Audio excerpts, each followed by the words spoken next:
Rusia juga Pak, cek rekor baca.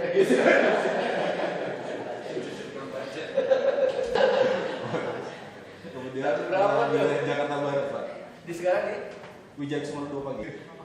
ujung sana. Tapi Saya Erwinarti. Iya, ada mereka sama nek. Kita swasta semua. Negeri.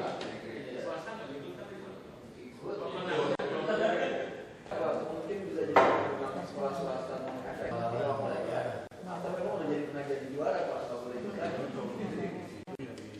Dari SMK Negeri 57 Jakarta Selatan. Terima kasih. Di Ragunan Pak.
Selain Pak Gubernur dan saya sangat percaya sebetulnya kalau kita dipaksa pilih dua hal yang harus kita lakukan, itu adalah jaminan kesehatan dan pendidikan.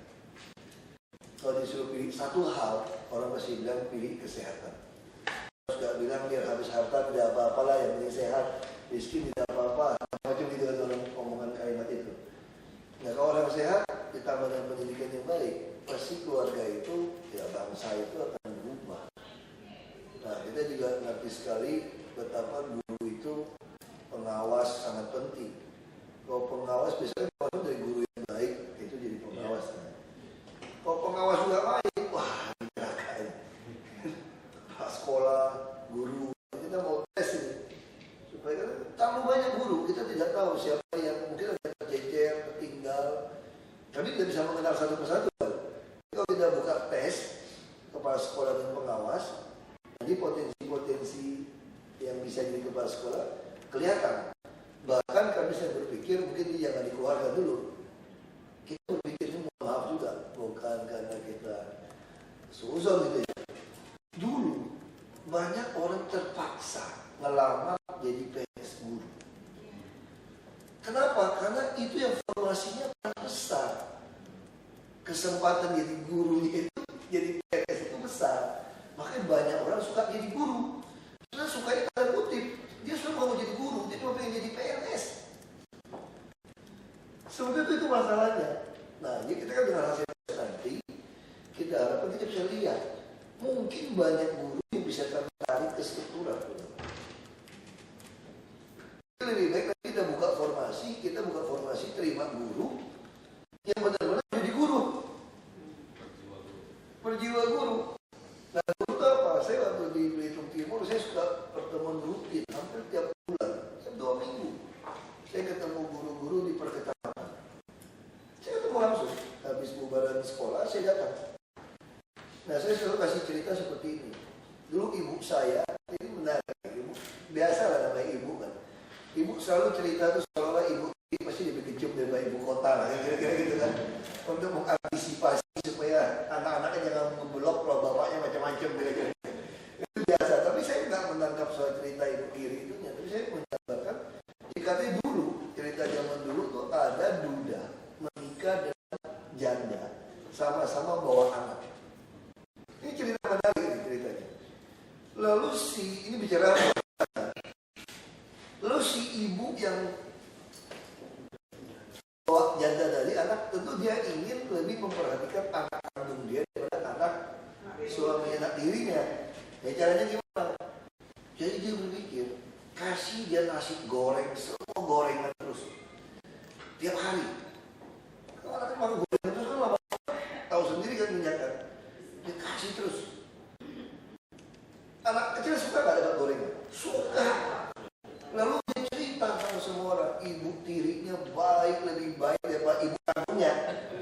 Karena kasih dia gorengan terus. Tapi lama-lama anaknya mulai kuning kan? Nah siapa yang tahu ini kuning? Gurunya. Jadi gurunya tiap hari liatin, dia tanya, kamu makan apa? Oh cerita, mak saya baik banget. Terus gurunya gak mau baik ngomong, udah kamu tiap hari kamu datang ke sekolah, kamu harus masuk ke ruangan saya, minum hijau, kayak gitu. Semacam itulah untuk menetralisir apa yang dia makan tiap kali. Artisa ini cerita, tapi saya nggak sampai di situ. Ceritanya si ibu tiri ini merasa kok anaknya sehat-sehat aja. Kayaknya anak saya nggak makan deh. Sekali itu yang masa tinggal 2 anak tinggal untuk makan. Anaknya yang meninggal. Nah saya nggak mau memperdebatkan kenapa guru yang apa yang sama, apa dia sekolahnya berbeda. Karena ini anak tiri sekolahnya dia lebih miskin gitu kan, di negeri gitu kan, jadi anak sendiri di swasta.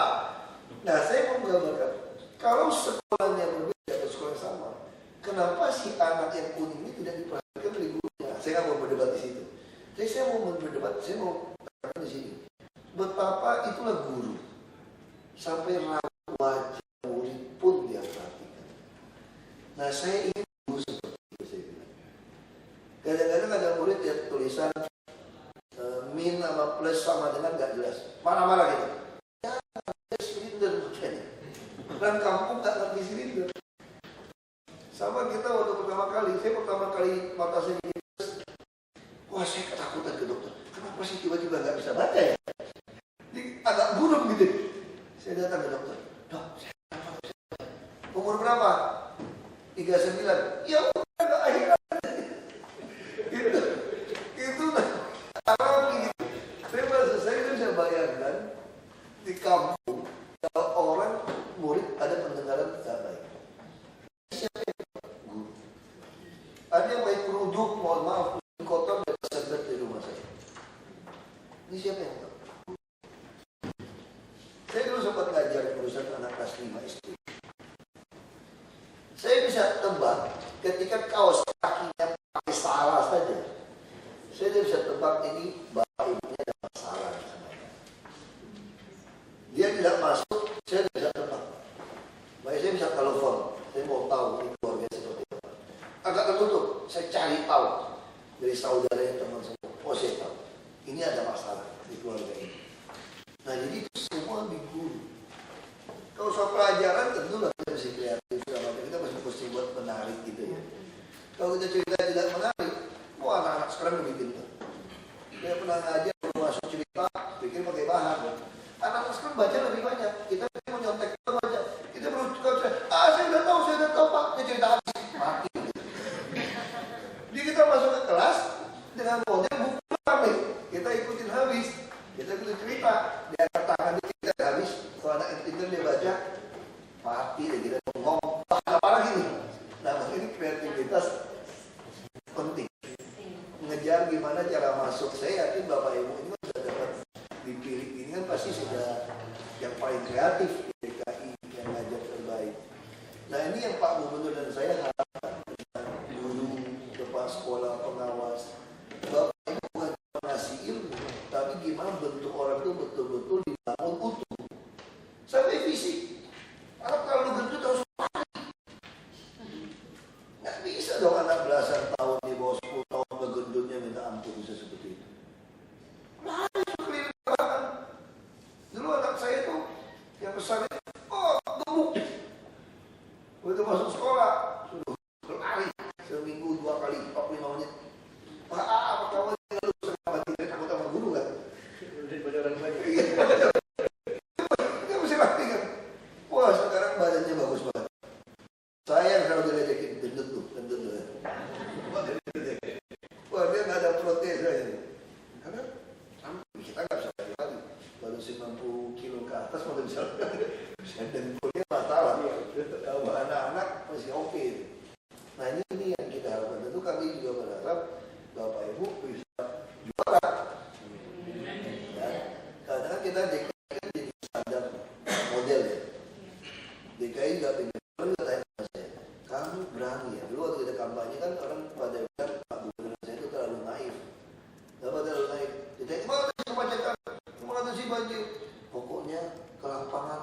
lihat eksekusi. Beliau bilang, ini orang ngerti apa enggak sih itu?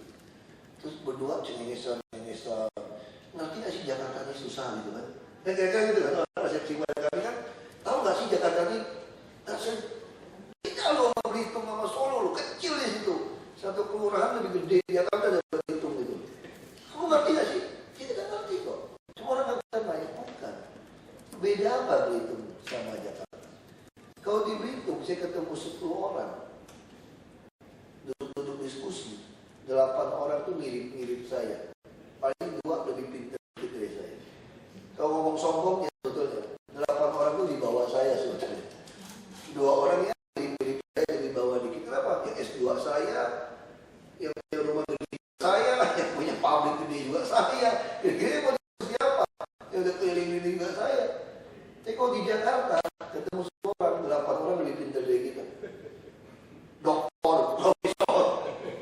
Apalagi merasa lebih pintar. Ya kan? 2 orang juga lebih pintar dikit dari kita. Di Jakarta ini kita ngobrol sama siapapun dapat ilmu. Buat kita yang ajar. Kan ada istilah kan, kalau saya benar, saya jadi guru kamu. Kalau saya salah, saya jadi murid kamu. Kira-kira gitu kan. Harusnya seperti itu. Nah, sama seperti beda apa lagi Jakarta dengan Belitung? Jakarta semua persoalan sampai solusi kajiannya lengkap. Coba. Soal macet, saya pelajari dari Pak Ali Sadikin, itu ada 22 kajian. Soal transportasi ada 22 kajian. Saya masuk, ditambah lagi ITDP sama AUSET 2 kajian. 24 kajian. Jadi kalau Bapak Ibu ngomong sama saya soal macet gitu, gini, waktu cerita deh, saya udah tahu semua. Dan sekarang masalahnya, gimana caranya? Semua ada. Cuma Jakarta beda di mana sama Belitung? Bedanya di sini ada 2 hal aja. Kamu berani pasang badan nggak untuk lakukan itu semua? Karena Anda akan menyenggol oknum dari Merarat sampai oknum Konglomerat. Di Jakarta semua kepentingan kan?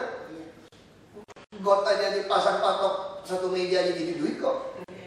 Berani pasang badan, ayo sini kiri, pakai sini, jual. Atau stop, Pak Oga juga bisa 140.000 kerja 3 jam 4 jam. Ini semua kepentingan. Itu masalah Jakarta. Terus masalah kedua, ini godaan. Jakarta mau cari 100 miliar 1 triliun. Kalau deposito 1 triliun itu 5,2 miliar kira-kira 1 bulan. 100 miliar juga udah lumayan, 500 juta lebih sebulan. Nah itu persoalan kedua. Nah kalau 2 persoalan yang bisa diatasi, tidak ada tempat yang lebih enak, lebih mudah jadi gubernur daripada Jakarta. Betul. Belum lagi penjatahan negara. Kalau jadi gubernur di daerah lain, bisa atur bupati. Bupati bisa mengatur Pak Kades. Belum tentu. Kalau di Jakarta, sampai lurah bisa diatur. Kita tentukan ganti tidak gantinya. Jadi enak Jakarta. Jakarta itu paling enak. Ngantornya pun enak, dan Monas terus. Jadi nggak ada tempat yang lebih. Jadi inilah kita harapkan model guru-guru yang masih lebih pintar, masih lebih perlengkapan lebih baik. Kalau bisa jadi standar, kita harap jadi standar seluruh Indonesia. Jadi bagi kami sebetulnya guru itu paling penting. Seperti cerita tadi kan, perhatiannya itu loh sebetulnya. Sampai anak itu bisa merasa bukan jadi robot. Kita semua sudah hafal. Anak saya dulu pertama saya syok. Ada anak teman saya seumur. Ini cewek seumur. Berapa saya lupa, 5 tahun atau berapa? 5 tahun lebih. Jalan-jalan. Si anak teman saya lihat iklan-iklan langsung baca semua. Anak saya kakak ngerti.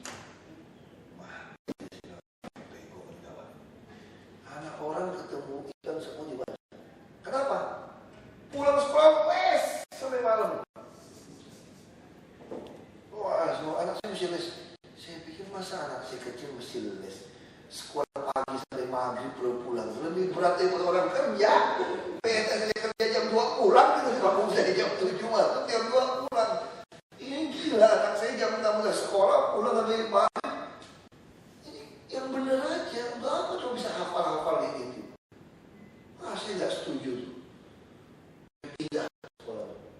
Saya pindah.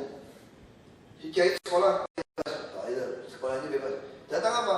Suruh lukis, gambar. Wah, ini hafal gitu. Saya pikir, wah, ini lebih kacau lagi di sekolah. Kapan belajarnya? Kapan bisa bacanya? Saya juga mulai deg-degan juga kan. Ikutin hobinya mana. Dia bikin mainan, bikin pistol. Dia bikin terus nih. Odol-odol gigi, kotak-kotak itu dibikin jadi senjata. Dicetak, dia bikin kardus dipotongin, dibuat TV, gambarin. Ya kayak gitu. Suruh baca kagak beres. Aduh gawat ya. Tapi udahlah. Ini lebih baik dia kursus-kursus deh. Setelah dia lulus TK, kan ada kayak wisudaan sekolah-sekolah kan gitu. Saya lihat dia lagi latihan. Oh, anak siapa tuh MC ya? Bahasa Inggris, bahasa Mandarin, bahasa Indonesia. Anak siapa ngomong gitu hebat? Anak saya. Jadi gurunya menemukan bakatnya itu. Dia punya bakat pidato yang baik. Nah, terus setelah ketemu, setelah dia masuk kelas 2 SD segala macam itu bandingkan sama anak yang hafal tadi, anak mereka cuma bisa baca. Anak saya dia bisa ngarang cerita narasi luar biasa dan bahasa Inggris. Dia bisa bikin skenario luar biasa. Ah, ini beda cara pendidikannya. Dia bisa bikin skenario, tulis. Mereka bisa habis buku tebal-tebal lebih kenceng dari saya baca buku. Bisa tulis narasi lebih baik. Ya karena itu sistem. Makanya guru harus menemukan ini anak bakatnya. Saya kira Bapak Ibu lebih tahu dari saya lah. Sampai bisa terpilih di sini kan pasti yang udah luar biasa. Nah kemarin juga ada pelatihan sedikit kan dengan ibunya Ibu Megawati Soekarno Megawati. Nah saya kira itu kan pelatihan intinya itu. Kita harus memperlakukan murid-murid itu sebagai manusia, bukan sebagai kamu harus apa. Bukan seperti itu. Nah ini kalau seperti itu ada sentuhan hati itu, jadi orang merasa senang kan. Dan bisa saya waktu masuk S2 ditolak dari kampus saya. Hasil tes semua bagus ditolak karena hasil tes psikologi saya terlalu galak, terlalu kasar. Jadi mereka tuh nonton. Ya jadi artisa kita naik pesawat jatuh di gunung, lalu dia mesti pilih 5 barang. Dari berapa proyek pilih 5 barang bisa kita bawa untuk penyelamatan diri. Nah kita bisa berdebat tuh. Anda mau pilih bawa jam tangan atau bawa radio misalnya, atau bawa tombak, atau bawa tali. Nah kita berdebat. Nah dari 5 macam barang itu semua akhirnya ikut sama saya. Saya paksa mereka semua ikut. Bisa contoh mereka. Oh kita butuh tali. Nanti kalau kita udah sampai ke sungai, kita mau nyebrang sungai gimana kalau nggak ada tali? Ngomong gitu, saya ngomong seperti itu. Nah saya jawabnya sederhana aja. Kalau kita ke sungai ada buaya, ada narasi itu. Kalau kamu udah turun di pinggir sisi sungai sini sama sisi sungai sini sama nggak? Sama dong. Kalau helikopter penyelamat kita juga bisa posisi kita yang sama. Jadi untuk apa? Punya tali. Nah terus mereka butuh jam untuk lihat jam. Saya nggak butuh jam, ambil radio. Kenapa masih radio? Kan radio kita nggak bisa komunikasi, tapi kita bisa dengerin tim penyelamat masih mau nyari kita atau tidak. Jam radio selalu umumkan. Sekarang saatnya berita di radio jam berapa gitu. Kita juga tahu jamnya juga. Makanya radio ini penting supaya kita tahu kita mau bergerak atau tidak. Kalau kita sudah dengar tim evakuasi sudah tidak mau lagi menyelamatkan kita harus jalan. Jadi kalau dia bilang dia masih mau menyelamatkan kita diam di tempat yang terbuka. Pasti dia temukan kita. Nggak usah sampai terpelosok nanti kita bikin api, masih ada api seperti itu. Nah jadi maksud saya ngomong. Tapi ternyata di dalam sistem psikologi itu saya tidak baik. Karena saya tidak bisa kerjasama dengan orang. Nah saya maksa. Makanya waktu saya sekolah, nah siapa yang temukan saya sampai hari ini bisa kerja sama orang. Makanya orang bilang sama saya, pada politik, kasih tahu saya dong ilmunya. Kok bisa kamu baik dengan Pak Gubernur? Biasanya gubernur wakil gubernur pasti berantem. Kamu kan orang begitu begitu galak, begitu kasar, begitu keras. Kok bisa gitu? Nurut orang Jawa yang begitu. Kan satu paket. Katanya Mas Heri, kasih tahu saya ilmunya. Ini partainya Pak Gubernur. Kita kan kenal kamu dari dulu katanya. Kenal kamu dari pertama kan teman-teman di partai. Jadi PDI Perjuangan. Saya bilang, nah ini karena ada guru GS2 itu yang menemukan saya. Namanya Ibu Dwi. Dia waktu tes itu semua mengatakan tolaknya, gak boleh masuk. Ini bisa berantem sama dosen seperti ini, bisa ngajarin dosen. Dia nggak butuh sekolah di sini, dia nggak butuh belajar lagi. Dia bisa otodidak belajar itu orang. Nah kita semua kita butuh orang yang belajar, bukan yang sok seperti itu kan. Nah tapi seorang ibu guru ini dia bilang enggak, saya taruhannya. Dia bilang ini anak ada gunanya. Nah, saya cuma perlu polis dia. Dia perlu belajar dengan orang lain.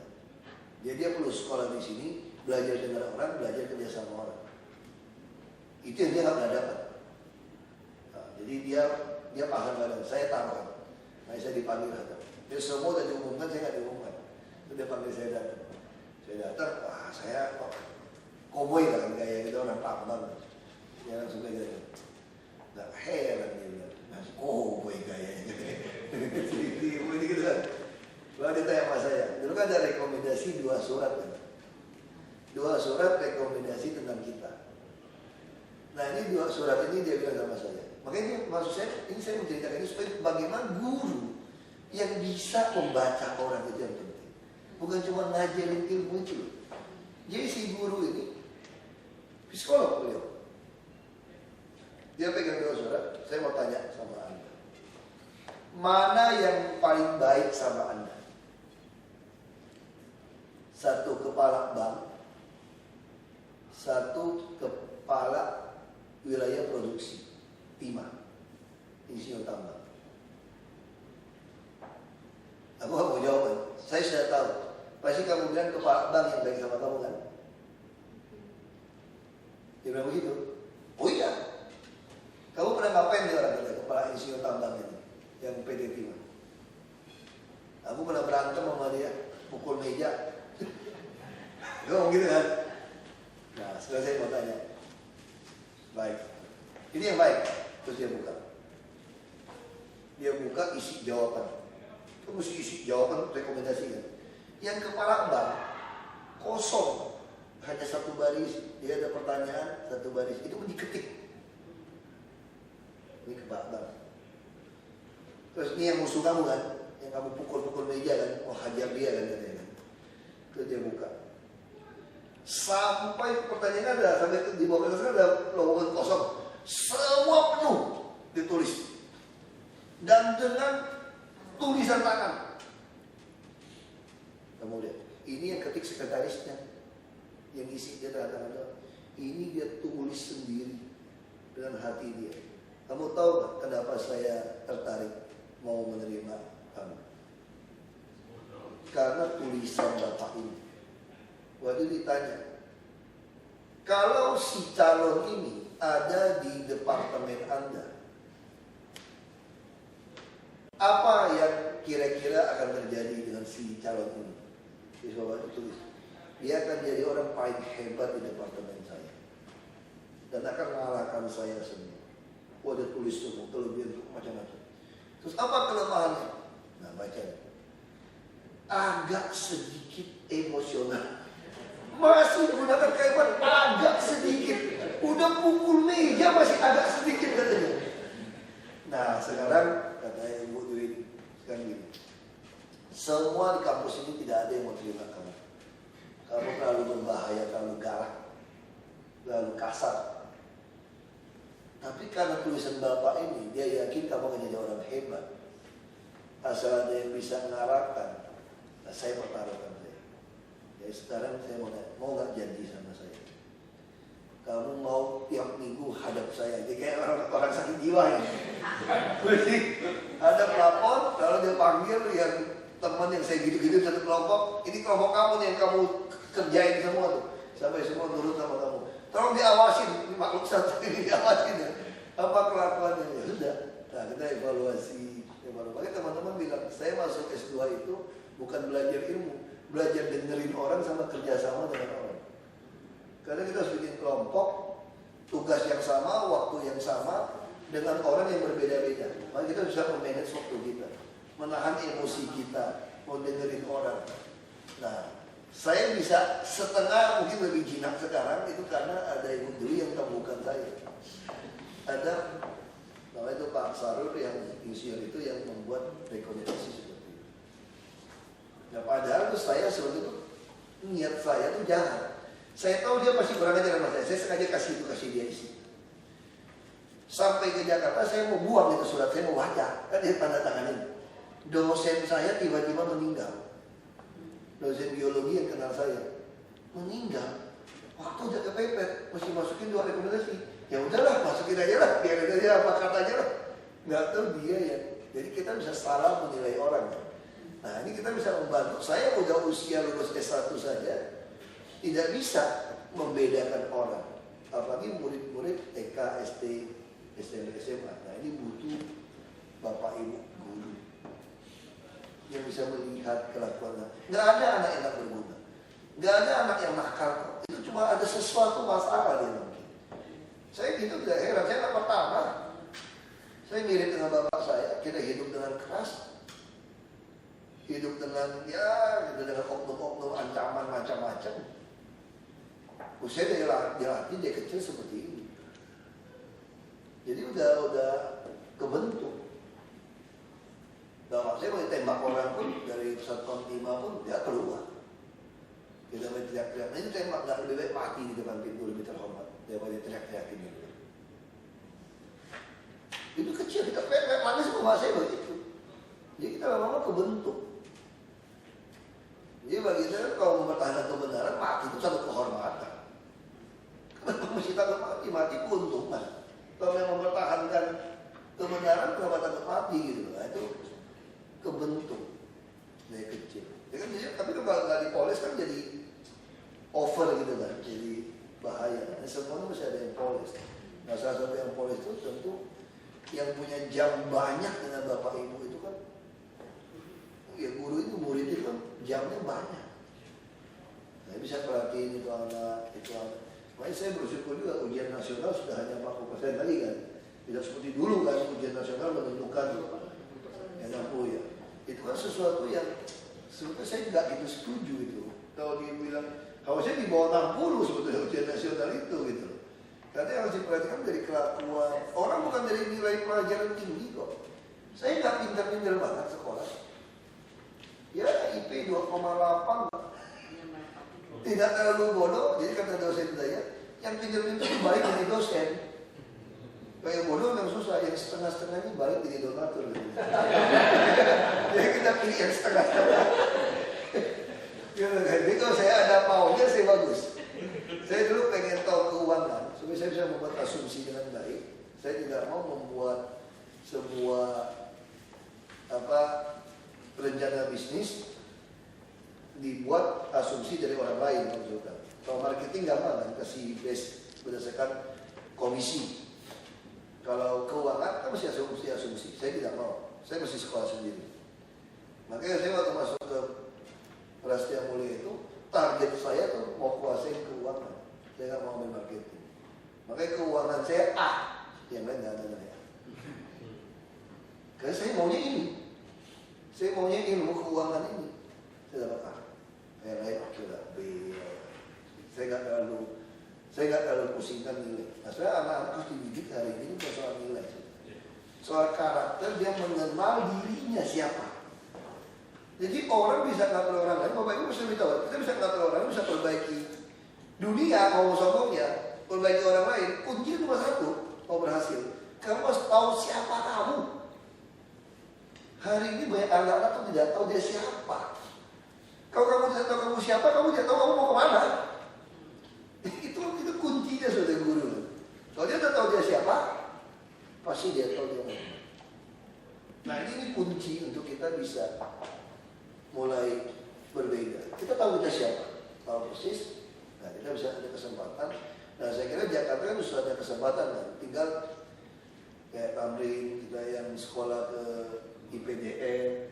Kita harapkan anak-anak yang kurang mampu, yang baik, yang karakternya sudah dibentuk dari bapak ibu, dari TK, SD, SMP, SMA, boleh dia lahir sesuai keluarga kurang mampu, kurang beruntung, tapi karena karakternya dilatih dengan baik, maka dia bisa ada kesempatan. Nah, ini yang kita ingin lakukan. Saya bukan orang bilang saya sekuler. Ya oke, negara kita kan sekuler. Saya juga bukan ateis gitu. Saya percaya ada Tuhan. Walaupun bapak saya sudah meninggal, kakek saya meninggal, adik saya meninggal, nggak pernah kasih tahu saya surga neraka benar apa tidak. Jadi saya percaya ada surga dan neraka. Tapi waktu kita melatih orang itu, kita juga jangan ditutupin dengan tutupan agama saja gitu. Karena bagi murid itu yang penting itu kelakuan. Ada teman-teman saya orang tokoh, kenapa nggak sekolah? Berantakan jadi pengusaha sekarang. Karena dari SMP jadi masalah. Kenapa? Gurunya gampang dapat nilai. Bawa ayam aja, bawa duit batu lagi.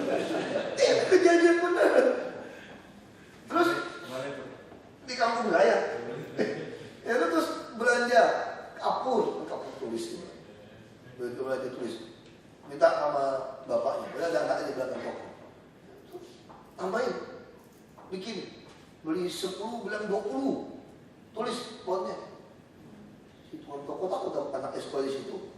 Ada pepatah kuno bilang begini, gak usah belagu kamu sama saya, anakmu itu sekolah di sekolah saya. Kira-kira gitu. Jadi kita bisa bayangkan hebatnya itu guru. Jadi kamu gak usah sombong sama saya, anak itu sekolah di sekolah saya. Gitu. Punya macam-macam loh, kira-kira gitu. Bukan soal ngancam anaknya, artinya itu anak itu bisa saya bentuk macam-macam. Ini guru bisa mempengaruhi kita luar biasa.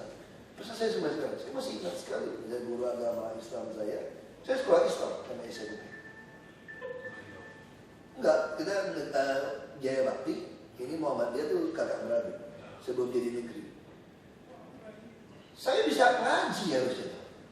Udah belajar banyak. Saya belajar habis sholat isya ke masjid. Dasar di kampung saya banyak yang rasis aja. Kafir gak boleh masuk masjid, gak boleh belajar. Jadi guru agama saya bilang, wah kalau gitu kamu bebas tulisan Arab. Maka kalau cek nilai SMP saya, agama Islam saya nomor 1. Kenapa? 10 soal, 3 tuh tulisan Arab, menerjemahkan nyambung, saya nggak usah. Kerjain 7 hitung 10, ya menang saya. Saya menang kan? Saya menang kan? Tapi maksud saya masih ingat kayak gitu. Kayak manjada, wajada. Saya 2 kalimat syahadatnya saya bisa. Terus kalau mau menikah sama anak Islam kan cuma ikut doang, mau tahu akhirnya gitu. Ini nggak baik ditiru. Jadi saya mau kasih gambaran, guru itu sangat berpengaruh. Saya masih ingat sekali Haji Anwar itu, orang Padang. Tugaskan ke Belitung, anaknya menjadi pejabat pada pensiun terakhir, asisten 1 waktu jadi bupati. Itu betul-betul kita pahami, diajari cerita-cerita Nabi, dongeng segala macam. Ya cerita-cerita anak yang rajin, yang soleh, itu sampai surga gimana. Itu tuh masuk. Anak kecil kan begitu kan. Orang kayak, kenapa saya tidak berjudi? Saya nggak bisa judi, lucu. Padahal di kampung saya itu semua judi, anak kecil itu bisa judi. Dari gambar, kereng, semua bisa judi. Kenapa saya tidak bisa? Karena waktu kecil itu saya terpengaruh lagu Oma Itama. Aku berharap kalian judi. Itu kepengaruh gitu. Jadi anak bisa bayangkan anak kecil itu ya. Nah, terus apa yang pengaruh? Saya umur 7 tahun waktu itu. Bruce Lee meninggal tahun 73. Saya 7 tahun, pas tante saya menikah, nangis saya. Karena ini favorit saya. Double stick itu, wah kita hajar-hajar ke double stick itu. Meninggal terus. Sampai sekarang saya masih suka. Saya masih punya boneka Bruce Lee. Saya masih nonton. Istri saya ada, kalau saya lihat putar-putar kan sekarang YouTube banyak. Jadi saya udah pusing aja itu. Ngapain orang mati lihat itu sudah apa-apa? Saya bilang mati muda itu untungnya. Gak pernah lihat muka tuanya gitu. Gak pernah lihat. Jadi ada bagusnya juga. Orang gak kenangnya mukanya itu terus saya bilang. Lihatin. Nah saya mau kasih gambaran. Terus kenapa saya jarang begadang? Tidak pernah begadang kalau gak diperlukan. Itu juga ragu omanya. Makanya saya dulu di anggap teman-teman saya itu apa ya, burung tidur katanya. Karena tukang tidur, malam itu saya tidak mau tidur. Saya lebih suka bangun pagi-pagi. Mereka pengaruh kan pelajaran orang Islam, salat subuh. Itu pengaruh. Yang mesti cuci muka, di tangan ada jamnya. Nah sampai sekarang saya lakukan. Saya suka dulu cuci muka. Saya nggak paham kalau nggak cuci muka ya. Pada mesti cuci muka. Kalau orang senang aja sampai 5 kali cuci muka, sebetulnya jadi segar sebetulnya. Kenain air di sini segala macam kan jadi sesuatu. Itu membekas. Nah ini semua tekanan guru sebetulnya. Guru yang ngajari. Nah guru yang kasih tindakan. Adik saya perempuan itu masuk UI akhirnya. Saya jadi pengacara. Kenapa? Kelas 3 SD tidak naik kelas. Kenapa tidak naik kelas? Karena kita orang kaya di kampung. Sekolah aja kita yang biayain kok. Saya bisa sambung tiang listrik, kasih meja. Guru susah gaji guru tuh, jujur aja. Buku-buku kita yang belikan dulu, bukan guru seperti sekarang ya. Nah kira-kira adik perempuan saya, anak perempuan satu-satunya bisa berantem adik kelas. Jadi raja ya. Bisa pimpin kelas berantem. Bapaknya orang kaya di kampung. Lalu apa yang dilakukan sama guru? Tidak naikkan kelas, 1 kelas. 1 tahun tidak naik kelas.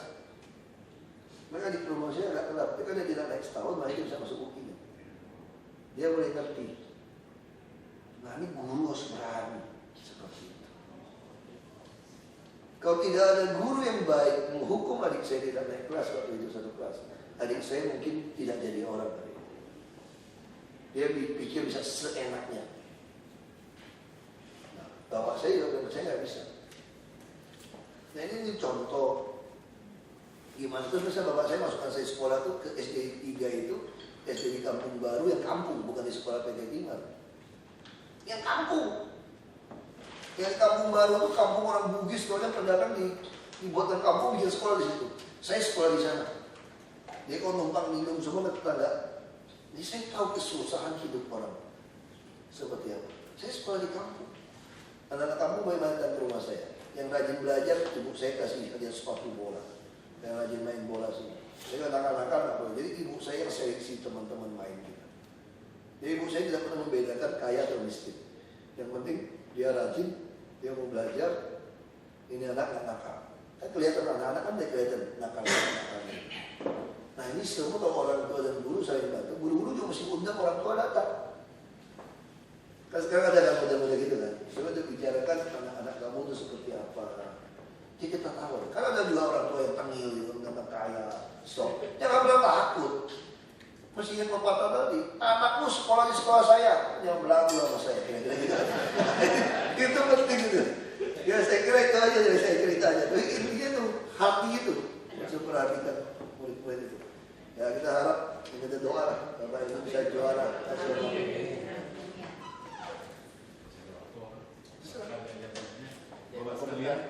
Ini kesempatan langka ini. Jadi saya yakin dari setelah Pak Wagub berbicara mengenai ini bahwa beliau memang punya sesuatu dari pengalaman panjang yang memang kelihatannya filosofisnya yang disampaikan kepada Bapak sekalian. Jadi ibu-ibu apa kan lihat film Laskar Pelangi gitu ya. Mohon maaf Bapak barangkali bukan kehidupan yang Pak Wagub pernah alami ya seperti itu. Keras walaupun orang kaya tapi merakyat gitu ya. Nah, jadi itu di kampung saya persis Laskar Pelangi. Saya sekolah pun pakai ruang yang sama. Jadi kalau pagi itu sekolah jadi SD Muhammadiyah 3 lokal, ini ada 4 lokal. Ini 4 lokal ini SMP Jaya Bakti sebetulnya. Kepala sekolahnya Ibu Jumara, kakak kandung Ibu Muslimah. Nah orang tua mereka yang membangun ini itu di desa saya persis. Nah, dia kalau siang ini jadi sekolah Jaya Bakti. Kita numpang ini. Jadi kalau kita mau ngintip ini kepala sekolah di sini. Ngintip guru datang tuh lubang-lubang jadi guru datang gitu. Nah, kemudian kan saya ngalamin 16,5 tahun. Kita udah ngalamin kan? Umur kita ngalamin 16,5 tahun. Nah, lalu SMP Jaya Bakti diambil jadi negeri. Lalu guru-guru semua diangkat jadi PNS.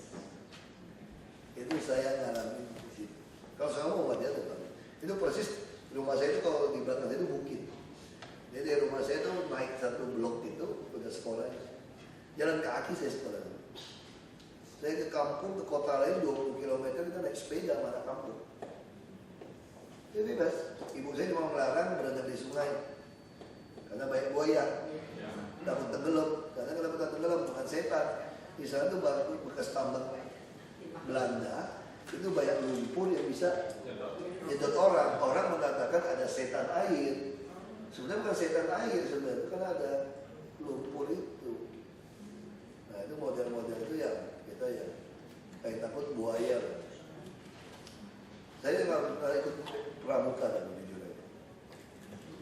Karena bapak saya terlalu galak, takut dikerjain orang. Nah, waktu saya jadi bupati, dilantik 3 Agustus. 3 Agustus pramuka kan? Bagus kan? Kita juga jadi inspektur upacara tuh.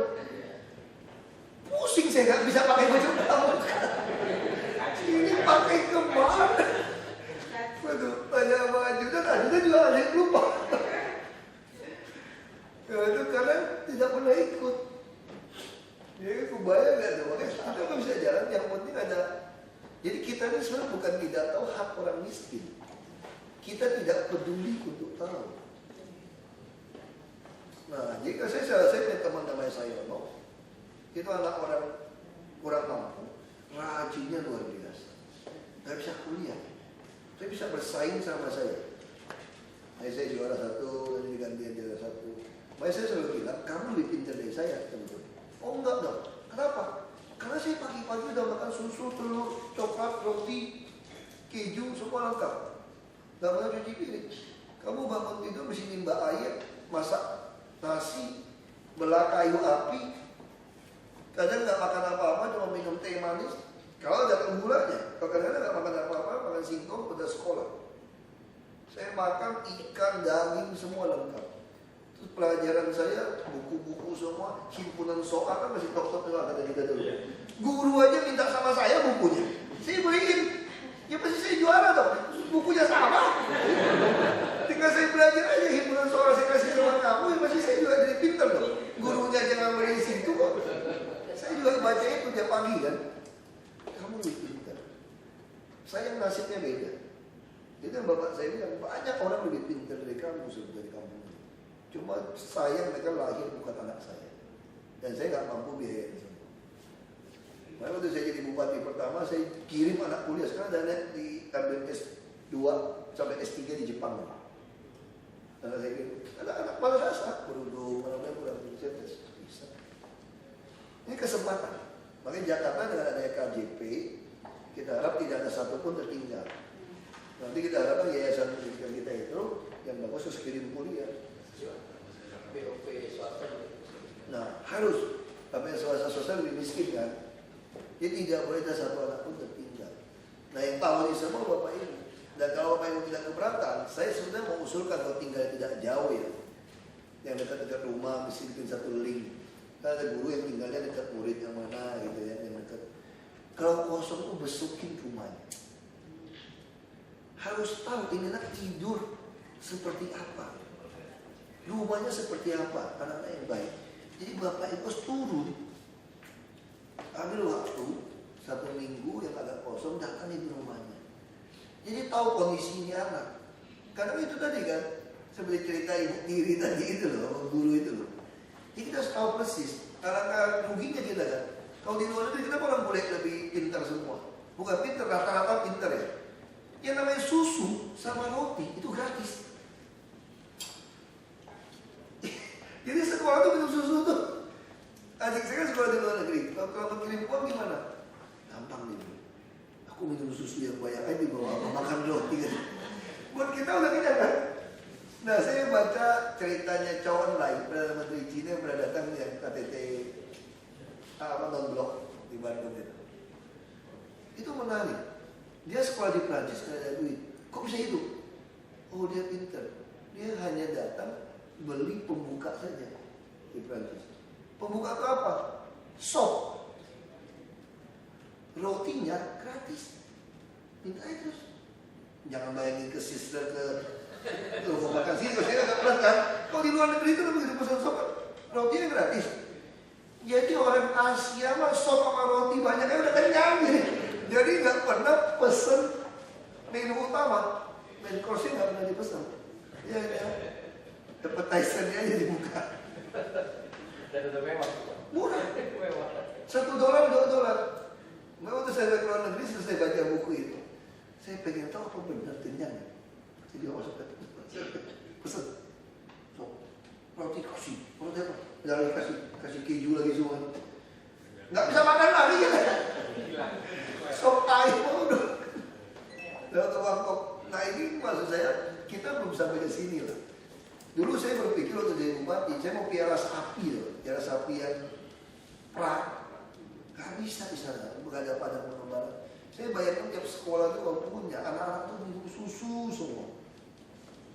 Itu dari gizinya, mereka kerjanya 4 sehat 5 sempurna dari kecil kan. Mereka susu kan. Itu pelajaran dari sekolah itu kan. Nah kita belum sampai ke sini, tapi minimal bapak ibu harus bantu kami temukan keluarganya seperti apa. Kalau dia kontak rumah misalnya, rumah terlalu sempit, kasih tahu kami biar kita kasih dia hak untuk tinggal di rumah susun. Nah, dia distribusi. Atau orang tuanya sudah dia pengen buka usaha warung atau apa, cuma jual voucher misalnya. Dan itu ada potensi untuk biayain itu anak kehidupan lebih baik. Kita bisa tahu dia kelakuan anaknya, orang tua seperti apa. Kasih tahu kita akan bantu. Ya kalau cuma sebulan bantu 10-20 orang, lumayan kita masih mampu. Ya kita coba, jadi masih perbaiki. Ya, tugas bapak ibu tambahan tuh. Kalau saya sih pengennya seperti itu, dia lewat kunjungi. Saya besukin loh.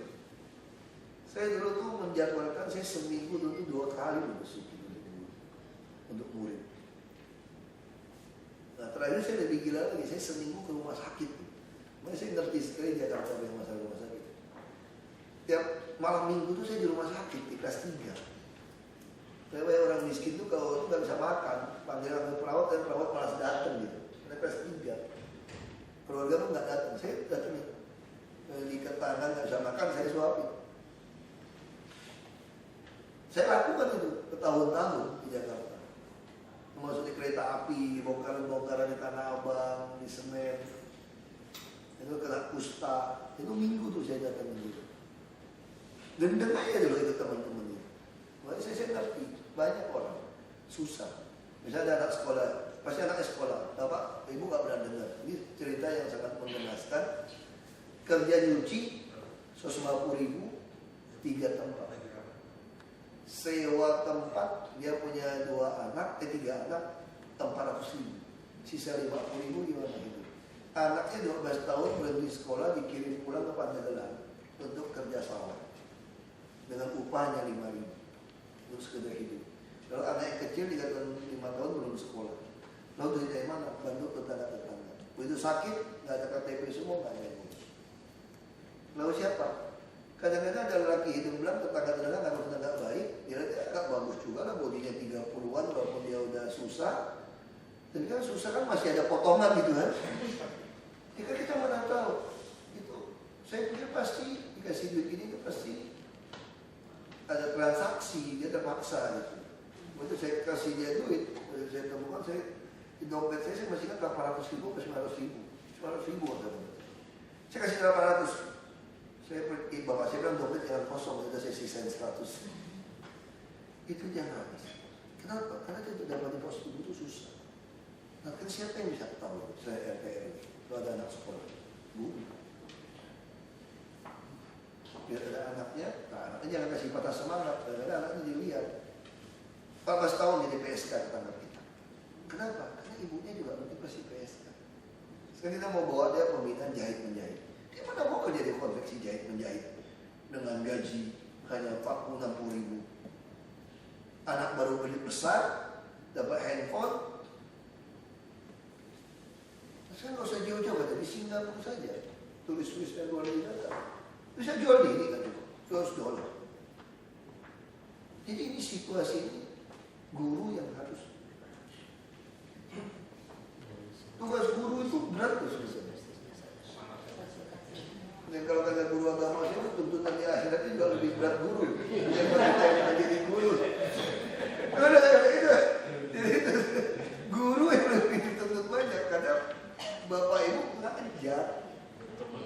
Ya kalau kita salah ngajar, kacau. Jadi Bapak Ibu harus berani bilang sama murid-muridnya, kamu ikut saya cara saya hidup, cara saya berpikir, cara saya ngomong, cara saya bertindak, contoh saya. Itu guru. Jadi kita harus berani jadi showcase gitu. Sebuah ya etalase gitu kan. Nih, lihat cara saya hidup. Nah, baru orang bisa ikut. Sama seperti sekarang kan, anak-anak yang dari Madinah, dari USP, macam-macam universitas nih, dari luar negeri datang praktek ke saya. Kamu ikut saya. Saya rapat di kantor saya, di ruangan saya, boleh duduk, ikutin. Kamu mau belajar politik, ikut saya. Kamu lihat cara saya. Kalau kamu ada salah paham dengan saya waktu makan, kamu tanya sama saya, kenapa saya ngomong seperti ini? Maka anak para Madinah waktu saya di DPR RI, ikut saya pulang Belitung, saya berapa hari nggak sanggup, saya reses 9 malam, 5 malam aja Pak, oke ikut. Tinggal di rumah saya, pagi sarapan sampai malam kamu tahu kelakuan saya seperti apa. Terima tamu mana pun kamu. Kalau mau berpolitik ikut, itu lebih cepat. Jadi guru. Jadi guru ini penting. Jangan, saya waktu kecil juga, tapi saya sedikit kurang bagus otak saya. Saya pernah lihat guru tuh pacaran di sekolah juga. Ini juga jadi rusak otak kita. Jadi memang ini, aduh kadang-kadang ini banyak yang bisa ngerti. Makanya guru tuh harus hati-hati sekali. Iya kan? Mending kalau gadis sama penjaga. Ini istri orang, ini yang masalah kan? Wah rusak. Iya, apa bisa contoh? Pakai kerudung nih. Mohon maaf, bisa pakai kerudung kelakuannya kamu langsung ke orang apa itu kerudung itu? Rusak aja nih. Pakai salib lagi. Kelakuannya nggak benar, pakai salib lagi nih. Itu anak jadi persepsinya jelek. Ini hati-hati loh. Yuk kita terus. Nah anak-anak sekarang jadi nakal. Dia suka bilang anak pendeta kenapa nakal? Mungkin dia lihat kelakuan bapaknya nggak sesuai di mimbar sama di rumah. Jadi nggak percaya. Jadi kalau mau senakal kita apapun, depan murid, depan anak jadi malaikat saja lah. Baik-baik. Baik-baik munafik depan mereka depannya dirusak aja, tapi jangan ketahuan gitu loh. Betul aja sih. Kalau mau foto ke ruangan pasti belum pernah lihat ruangan kerja Pak Kauti Bowo kan. Info saja Pak, mereka ini besok mulai masuk dalam proses. Sambil makan. Proses tingkat nasional dari tanggal 19 Februari programnya bisa dilakukan untuk makan. Besok itu kalau kepala sekolah guru kepala sekolah dari TK SD SMP bisa berdasarkan karena pada Desember itu yang dia yang dan hanya di jadi kami Sama tidak apa?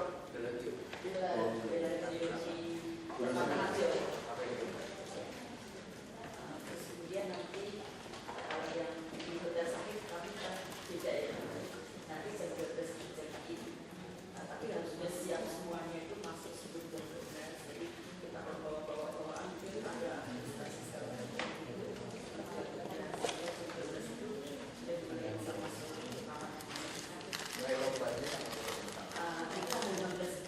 tanggal 15 siang jam 1 ada pengalaman, kemudian nanti jam 2 ada pengalaman, langsung dilanjutkan dengan proses.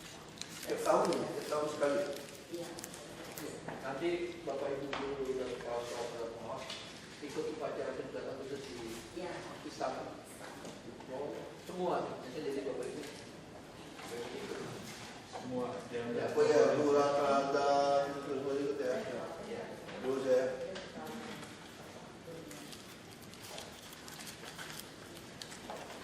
Terakhir tanggal 20 ya. Tahu hasilnya kapan? 19. Kalau akhir kita itu 19 sudah di Jangan tak. Baik.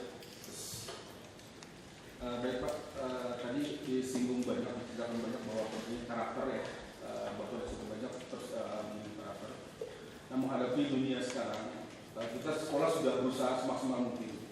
Tetapi di dunia luar, khususnya media massa, media elektronik, itu kan kalau kita lihat ada kejadian negatif, itu ditayangkan lebih dari 5 stasiun televisi, kemudian diulang lebih dari 3 kali. Nah, kan di situ bisa terjadi pembentukan karakter tersendiri, Pak. Artinya kalau kita bersaing secara otomatis guru kalah atau sekolah kalah. Nah, menyikapi hal ini, apa yang harus kita lakukan? Kemudian kebijakan dari Pemda itu apa? Kemudian yang kedua, dengan adanya kegiatan misalnya imbau dan seterusnya, itu kalau kita lihat di televisi itu kan hampir yang menonton itu adalah usia sekolah. Kemudian ditayangkan itu kan kegiatannya pagi. Mungkin kalau diteliti dari sekian banyak itu banyak murid yang bolos, mungkin seperti itu ya. Nah, menyikapi perizinan seperti tadi, kebijakan Pemda apa? Itu saja Pak, makasih Pak. Kalau soal masalah itu udah bukan wilayah kita tuh. Itu masalahnya memang. Saya pikir kita tidak bisa, kita kan provinsi. Ini udah ngomong nasional. Tapi bagi saya, guru itu yang penting berani tegas. Gimana kalau ada terjadi berantem massal? Ada pengaruh yang buruk. Kita harus berani tidak naik kelas. Masa di Belitung Timur tahun 70-an saja sudah berani tegaskan tidak naik kelas. Ada orang kaya lagi, donatur sekolah lagi. Guru-guru miskin loh dulu, kayak gitu Pak. Bisa minta beras tuh Pak dulu Pak, bantu beras. Ya bisa. Nah kalau itu Bapak berani tegas. Nah lalu kebiasaan saya punya sepupu gitu dulu. Tidak naik kelas di sini, minta surat pindah, main-main, naik kelas. Nah ini Mas harus Sekarang naik terbang istilahnya. Tapi kalau jadi bisa pindah ke sekolah lain, naik. lain kan? Dulu seperti itu. Atau dulu teman-teman saya mau keluar negeri, kamu tahu apa yang kita lakukan? Saya hanya kelas 2. Saya sudah tembak lulus ijazah SMA. Asal ada catatan saya sekolah keluar negeri, kayak nembak. Saya hemat tahun. Itu terjadi di Jakarta loh Pak. Dulu waktu saya di Jakarta, saya SMA di Jakarta. Saya SMA S1. Nah kalau soal itu memang kita nggak bisa paksakan. Tapi saya percaya Pak, kekuatan guru yang ketemu kelas. Makanya kenapa sekarang ada metode ngajar satu kelas hanya 20 orang. Nah kira-kira gitu kan. Sebetulnya dalam rangka apa? Harus kenalin. TV di luar boleh macam-macam. Saya juga macam-macam kan Pak. Judi tempat saya biasa. Orang meninggal, orang turunan Cina meninggal bisa berminggu-minggu kan. Bapak kira ngapain tiap malam itu Pak? Di pesta pora. Yang meninggal, yang nunggunya pesta pora, judi, makan, minum. Kan nungguin yang mati.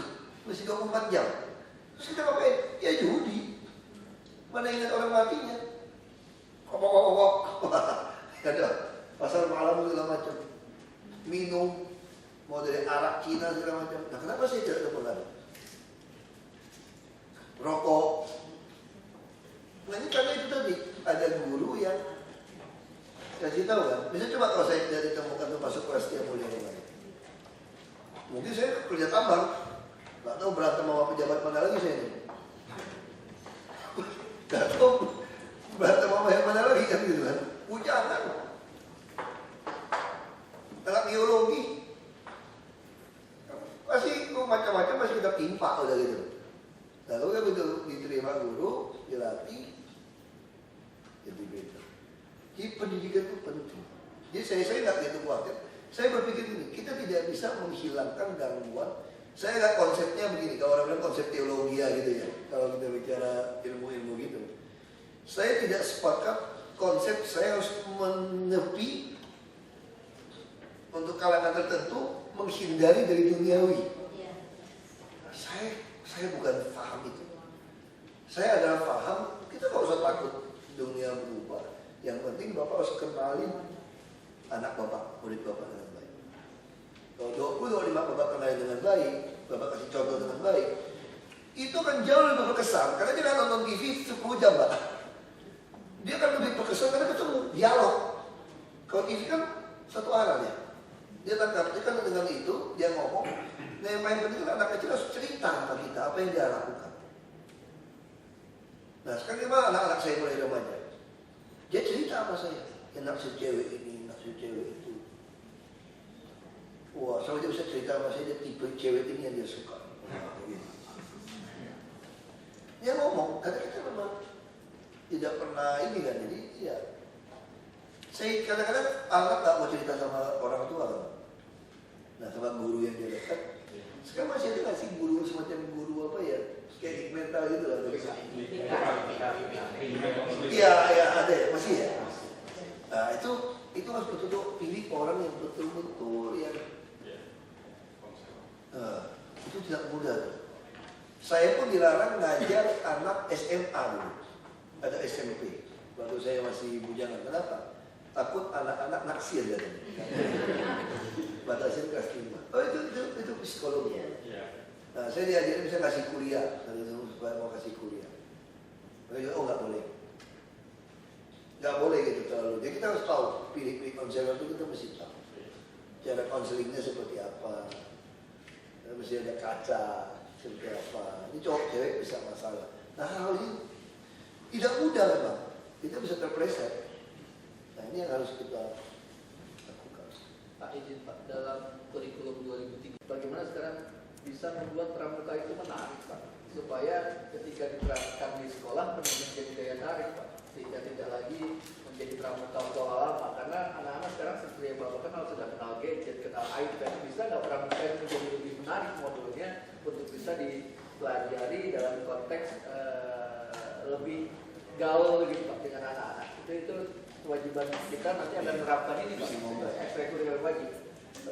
Soalnya pramuka tuh mesti dilatih tuh kayak namanya perang-perang apa ya, elektronik, perang-perang online. Harusnya udah mulai mengarah ke situ, bro. Dia mulai nyusun-nyusun semua tuh, gimana komputer, ya lapangan juga penting. Atau satu lagi Pak izin, apakah benar pramukanya kan selama ini di teman-teman di kita Pak di selatan sudah diwajibkan hari Rabu pakai pakaian pramuka. Apakah dengan hanya pakaian pramuka sudah benarkan pakaian pramuka? Nah bisa tidak Pak dari kalangan pramuka mengatakan bahwa pramuka itu tidak lagi hanya sekedar pada pakaian, tapi bagaimana falsafahnya, nilai-nilainya bisa diterapkan sehingga tidak lagi kita terpaku hanya pada artifisial, pada pakaian. Cuma aja undang, dinas undang aja pramuka, sampaikan, guru-guru ketemu, sampaikan. Kita tidak ingin hanya berpakaian. Dengan itu cuma bungkus. Ya, hanya kalau misalnya kalau pramuka teman-teman yang mengambil atau anak-anak yang mengambil ekstrakurikuler tari gitu, pada saat latihan kan nggak usah pakai pakaian tari. Ya harus latih dengan pakaian biasa, tapi nilai-nilai dari latihan itu didapat. Nah, apakah pramuka ini bisa dikedepankan bahwa tanpa pakaian pramuka, tapi nilai-nilai pramuka itu yang bisa kita terapkan. Nah, itu yang menjadi mestinya PR-nya teman-teman di Kuarnas, di keluarga membuat modul, membuat silabusnya bagi kami gitu Pak. Dilatihnya kami sehingga kita teman-teman Bapak Ibu guru pun nanti lebih mendalami lagi mentransfer lagi nilai-nilai yang lebih itu Pak. Saya pikir mohon bantuan satu waktu Bapak ketemu teman-teman Kuarnas, karena saya masih aja. Ada Ibu Bapak lagi silakan. Baik Pak, terima kasih. Saya Basuki Ahmad. Beda namanya sama. Dibesarkan juga di provinsi yang sama Pak. Saya pakai ibu beliau masih saya nggak gimana. Tapi saya tidak. Saya di ibu tiga. Pak, ini saya hendak bicara soal pekerjaan saya sebagai SMK. Bahwa SMK ini ada dua pelaku prestasi akademis dan ketersediaan dunia kerja. Ini jadi penting. Bahwa yang dikatakan Bapak tadi soal mengajar dengan hati, SMK ini lebih Pak. Saya itu kemarin sampai ke kamar siswa, anak sedang sakau, itu mau ujian. Kita sampai ke sana. Dan SMK itu kan, kalau SMA mungkin ya, saya kalau SMA. Begitu anak selesai ujian selesai. SMK kan tidak, harus mencarikan kerja.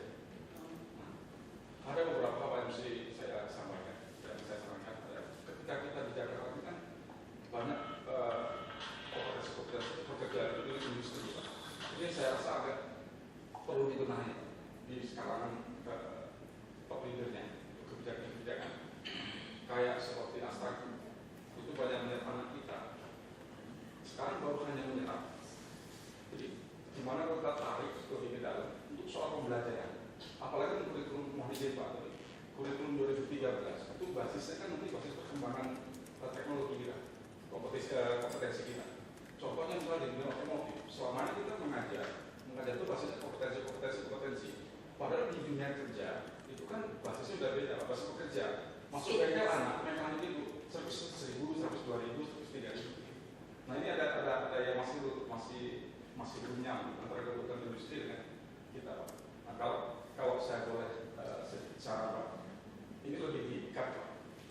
Perusahaan-perusahaan yang ada di wilayah Jakarta untuk lebih ke dalam ke dunia pendidikan dan masuk dalam banyak hal artinya tidak hanya menerima anak itu praktek kerja industri, tidak hanya merekrut saja, tapi masuk ke kurikulumnya, masuk bicara, dan ini dipajungi oleh pihak Pemda. Kalau saya boleh saran, terima kasih. Jadi intinya itu kita minta sesuai Astra itu dia yang masuk kasih kurikulumnya gitu kan. Iya. Dunia usaha, dunia industri pada Gitu umumnya kan. Pak, yang akan menjadi mitra kita. Iya. Selama ini masih berbasis pada inisiatif sekolah dan dinas pendidikan, Pak. Jadi kayak SMK 29 dengan STM penerbangan itu mau teman-teman dari Garuda, dari Merpati masuk, bahkan sampai TNI AU masuk, Pak. Karena memang aktivitas teman-teman para pembina sekolah di sana juga ada yang alumni. Nah sekarang diformatkan untuk pembentukan dengan kebijakan kita pemerintah. Iya, selama ini sudah kita lakukan dari pihak dinas, kita dibina oleh dinas, setelah ke DHC, kita menitip anak Sekolah inisiatif, Pak. sekolahnya sih dengan dinas, tapi mereka itu kadang di CEO Astra itu kan ada MOU di tingkat Pemda, seperti Jawa Tengah. Kenapa Jawa Tengah tenaga kerja kita sekarang itu Astra itu banyak ambil dari Jawa Tengah dan Jawa Timur? Karena memang sana respon Pemda itu luar biasa. Ketika mereka mau mengembangkan ada tempat TUK, tempat uji kompetensi misalnya, mereka tuh dengan sigap. Nah ini kita kalau bisa nih Pak, saran saya sebagai guru SMK, karena memang di lapangan kita itu yang bisa ada. Ketika kita bersaing di Astra, ada beberapa nilai-nilai yang memang kalah dari Jawa Tengah. Contoh di etos kerja, kita belum dapat. Kalah dibanding Jawa Tengah. Nah, kenapa Jawa Tengah menang? Kemarin ketika kita diundang untuk peluncuran mobil murahnya Daihatsu, itu yang Alia. Kita diundang, itu ternyata suatu Pemda datang semua. Saya nggak ngerti nih kok bisa wakil gubernur datang atau itu semoga ada yang luar biasa dari pihak Daihatsu gitu. Nah ini yang kita inginkan Pak. Jadi kalau kami tidak melakukan kolaborasi ini, mungkin pengangguran di Jakarta ini bisa SMK sebagai alat. Gitu Pak. Terima kasih. Bagus. Saya pikir ini dua pihak. Satu pihak SMK seperti itu. Saya udah langsung kontak CEO-nya Astra Group. Top. Iya. Yang paling bos ini. Ganti Pak Miguel. Pak Priyono. Pak Priyono ganti Pak Miguel. Iya. Saya kontaknya. Satu pihak seperti itu. Terus satu pihak juga kita mesti tegaskan ini Pak. Yang namanya Pak Oga segala macam di jalan parkir liar sikap sama pidanakan. Kalau tidak Pak, maka ini etos karakter orang Jakarta yang pengangguran. Kenapa dia mau kerja Pak? Mereka pengangguran Pak. Setelah kita tanya, saya masukkan 250 orang ke kawasan pendidikan Nusantara. Pindahkan dari Muara Baru. Digaji 5.000 per hari, potong-potong segala jam 67.000 lebih. Malas-malasan, nggak mau kerja. Kenapa? Dia selama di jalan gini-gini 3 jam 150.000. Nggak usah diatur, semua jidat. Mau merokok, mau apa ya, mau istirahat, mau apa. Sekarang kerja di pabrik. Disiplin. Nah jadi di Jakarta ini saya lihat sebagian orang yang udah nganggur itu bukan nganggur Pak. Beda dengan di daerah. Kita coba masuk ke gang-gang. Saya suka loh kerjanya. Saya pekerja sosial lah. Ya, saya suka masuk ke kampung-kampung. Kerja apa? Oh, nggak kerja. Pokoknya di Samsung. Ada handphone, ada motor. Nggak kerja. Dia bilang dia nggak kerja. Dia nggak kerja katanya. Kerja apa? Oh, baru dia cerita. Ya nanti kalau ada truk datang bongkar barang, kan mesti jagoan dong. Jadi kalau ada bongkar barang kan ada bongkar kan mesti ada jagoannya yang walaupun dia nggak ikut bongkar gitu kan. Jago. Nanti berapa ratus ribu dapat 200, 1 orang 300 santai. Ya 10 kalinya 2 juta Pak. Ya parkir liar itu Pak. Bapak tanya ke Bapak liar. Nah, semua marah Mas, saya mau gaji, saya mau bikin sistem parkir mesin. Saya bilang saya berani gaji uang parkir 4 juta. Kalau sistem mesin jalan semua seluruh DKI. Kenapa? Sekarang ini kita bawa 4,5 juta Pak.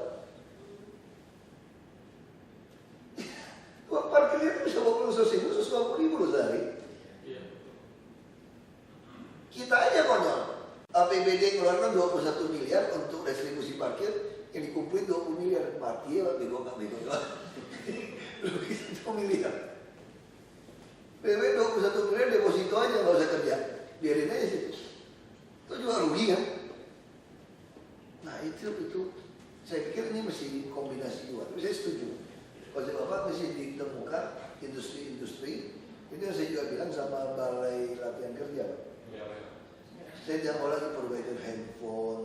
Mana ada zaman perbaikan handphone, perbaikan TV, rusak ganti baru.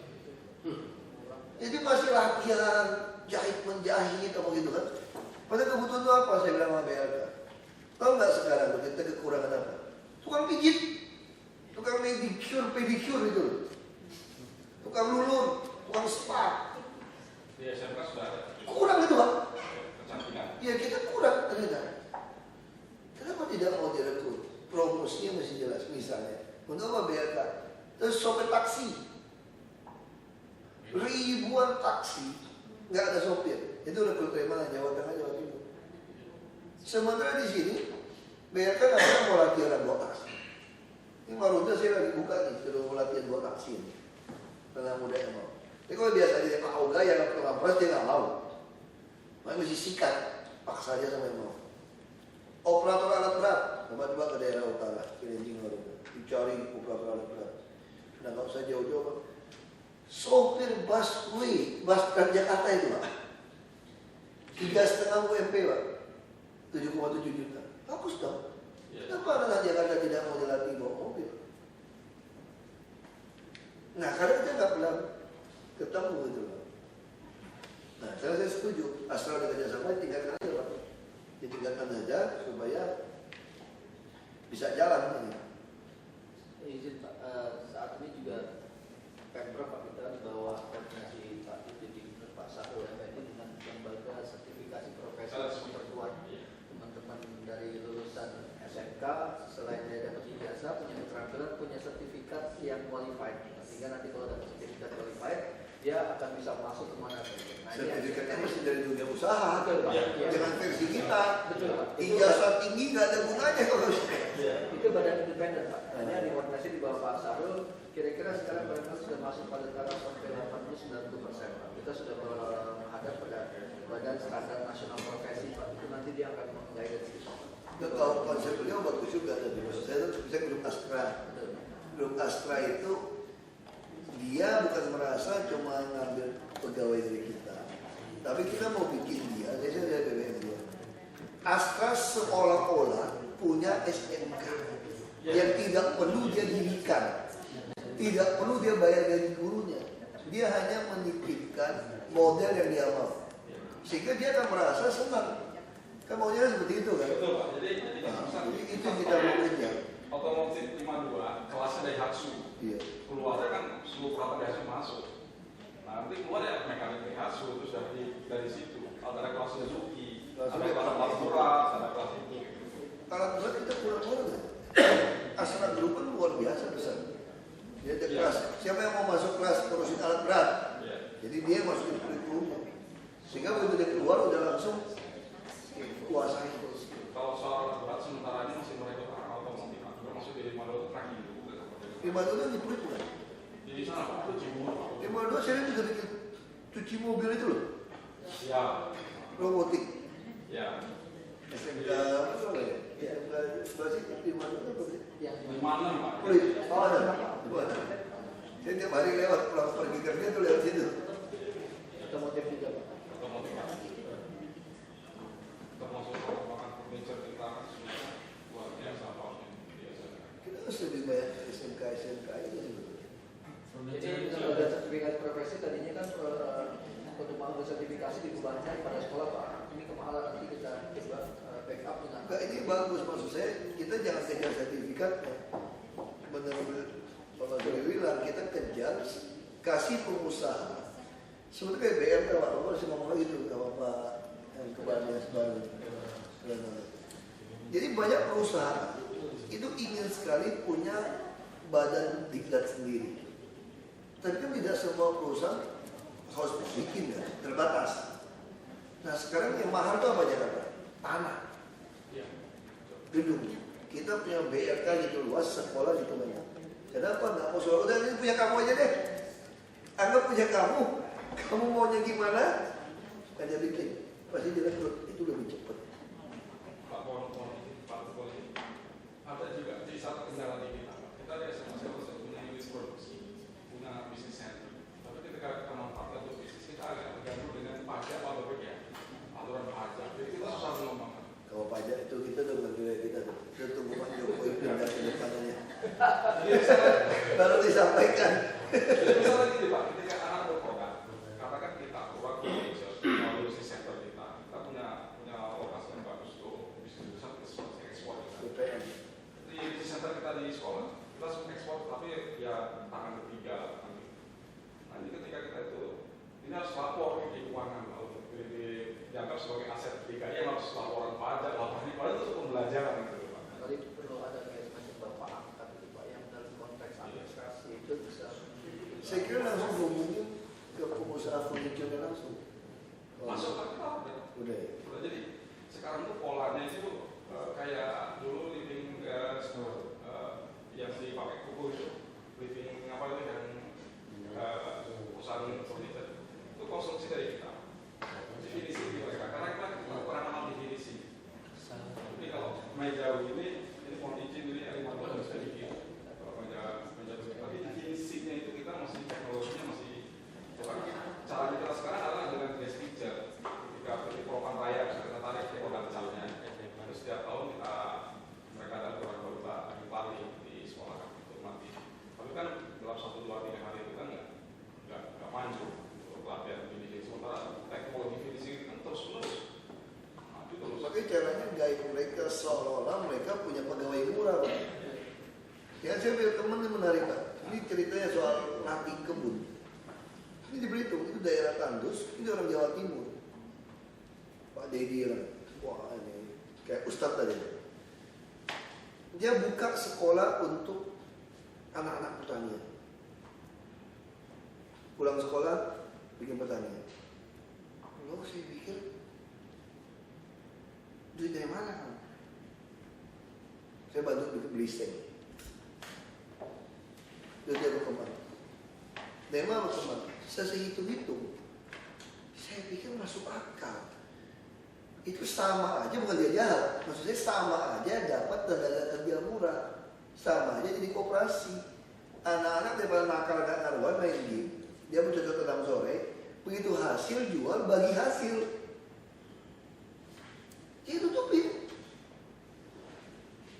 Nah, jadi sebetulnya kita bisa tawarkan kepada si pengusaha-pengusaha itu sekarang seolah-olah Anda punya outsourcing tenaga kerja yang tidak perlu kamu urus di pensiunnya. Kamu bisa bagi untung dengan mereka dan alat-alat pun, gedung pun kamu dapat gudang loh.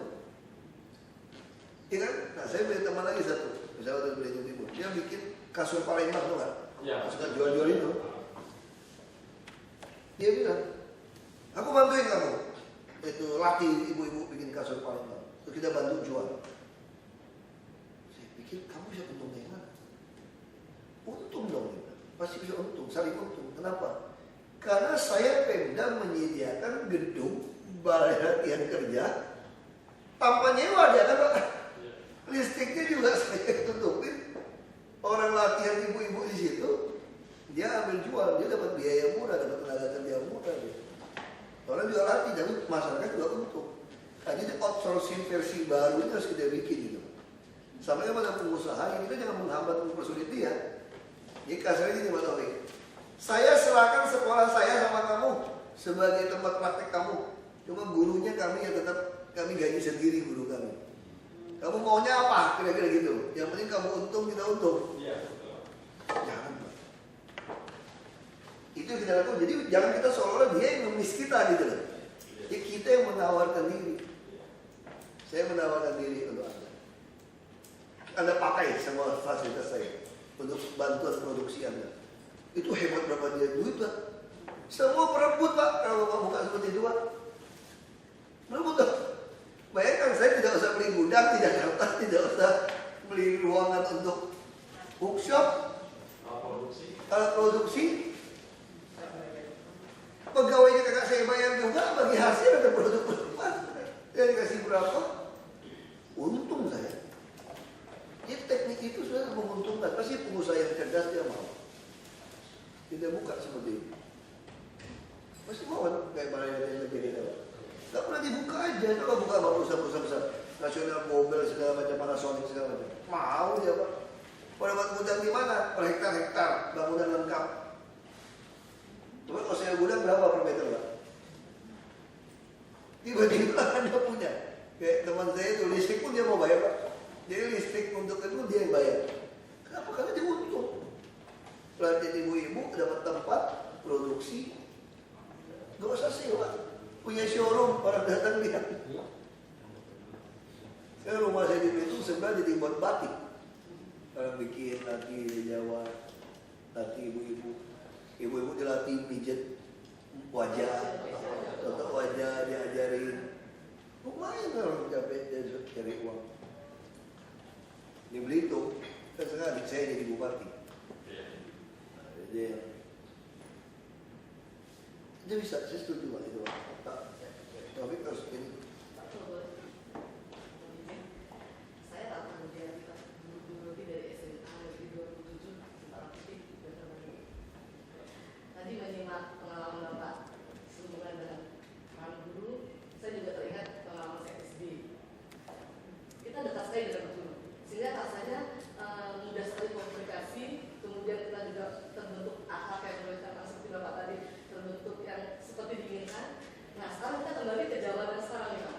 Jadi idealnya memang seperti Bapak katakan, dan kita semua pasti ada di sini juga berharap seperti itu. Tetapi mengingat pertama, sekarang lokasi Jakarta Pak, kalau Bapak perhatikan tiap sekolah, itu mungkin 80% guru yang ada di sekolah itu rumahnya di luar Jakarta. Itu pertama. Sehingga rata-rata butuh waktu yang diperlukan oleh guru tersebut untuk datang ke sekolah minimal 1,5 sampai 2 jam jalan berangkat. Belum lagi pulang sampai 3 jam Pak.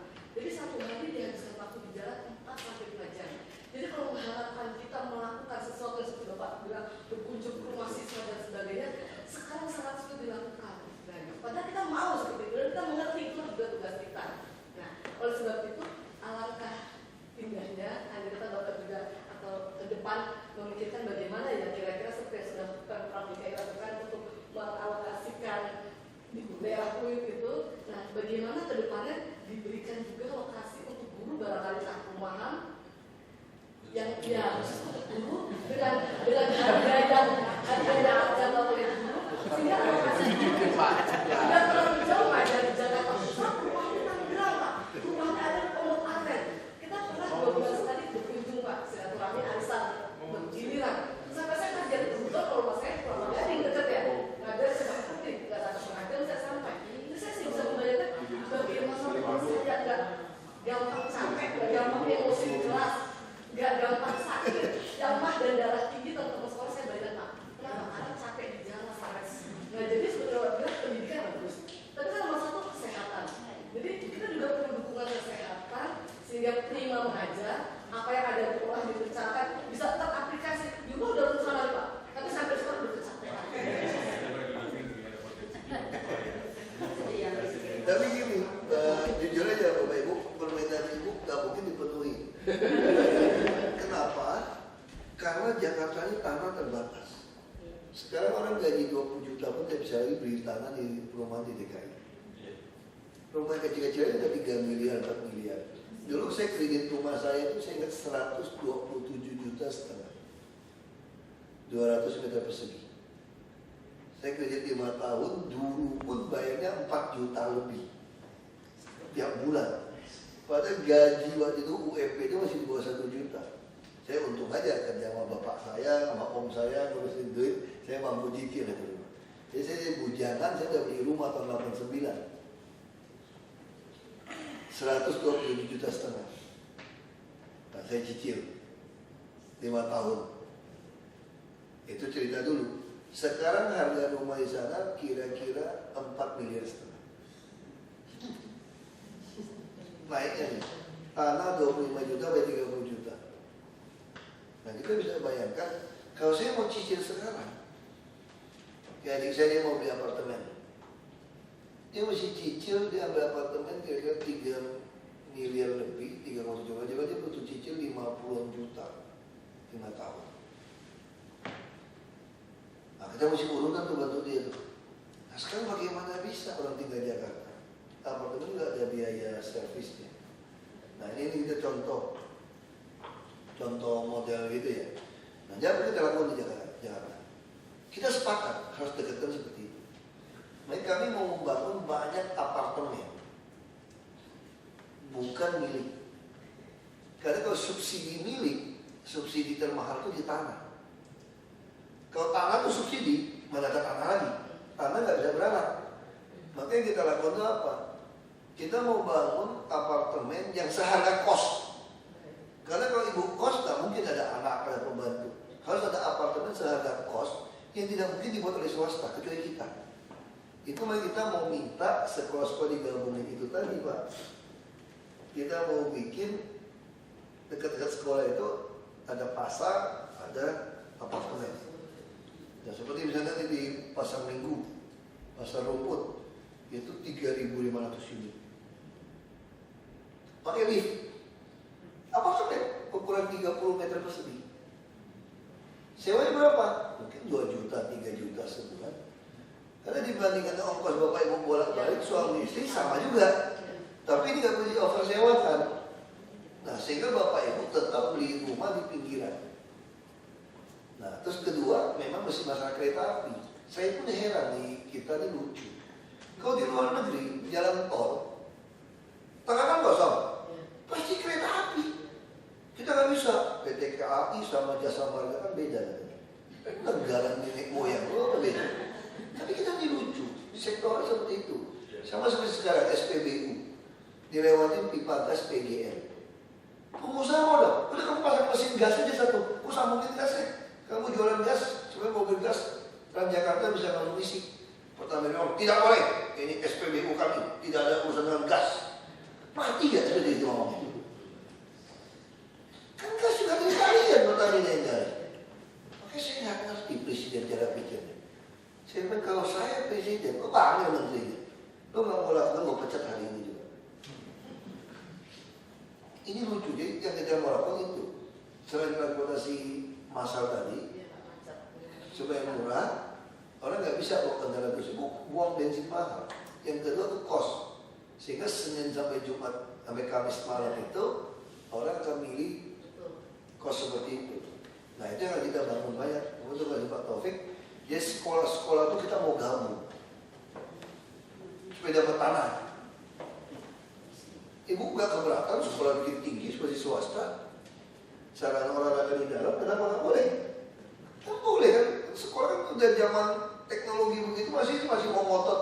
Tanah mahal, masa masih ngotot 2 lantai, 3 lantai di sekolah halaman pakai pohon-pohon yang boleh lah. Itu kan KDB boleh, tapi bukan seperti itu cara berpikirnya.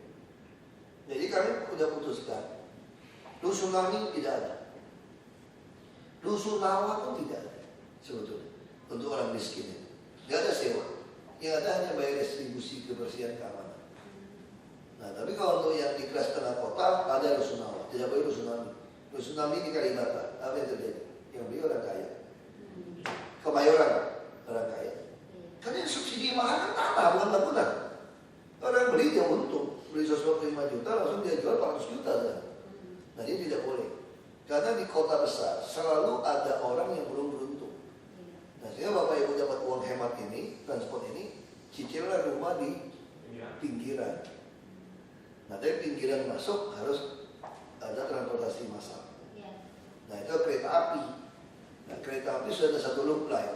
Saya bilang untuk kampanye, orang kritik saya katakan dengan tegas, kalau saya dulu gubernur, saya tidak mau ada PT MRT. Kenapa? Tidak perlu. Tapi Jakarta perlu MRT, betul. Ngapain kita yang bikin? Suruh kereta api yang bikin. Loop line, utara selatan, timur barat, suruh kereta api. Bikin lagi loop line kedua, yang nyenggol Tangerang sampai Bogor, sampai Bekasi, sampai ke utara, pulau-pulau itu. Kereta api, ngapain kita yang bikin kereta api? Untuk apa DKI punya PT MRT? DKI butuh ada MRT-nya.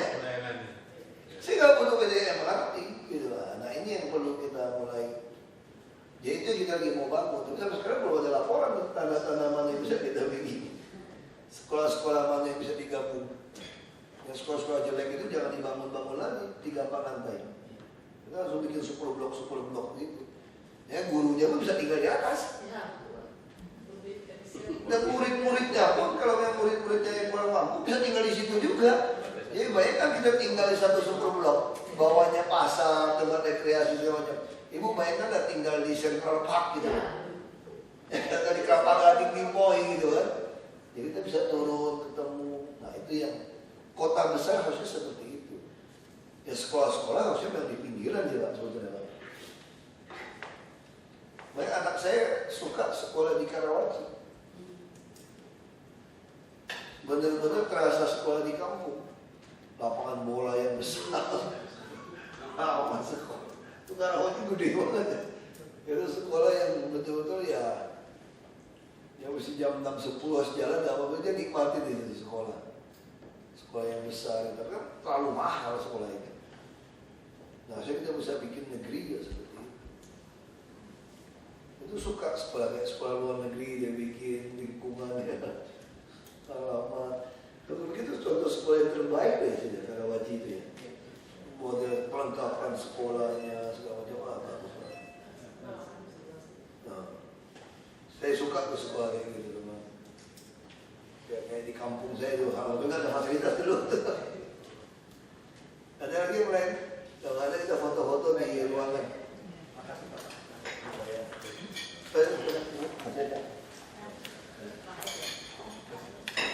Silakan.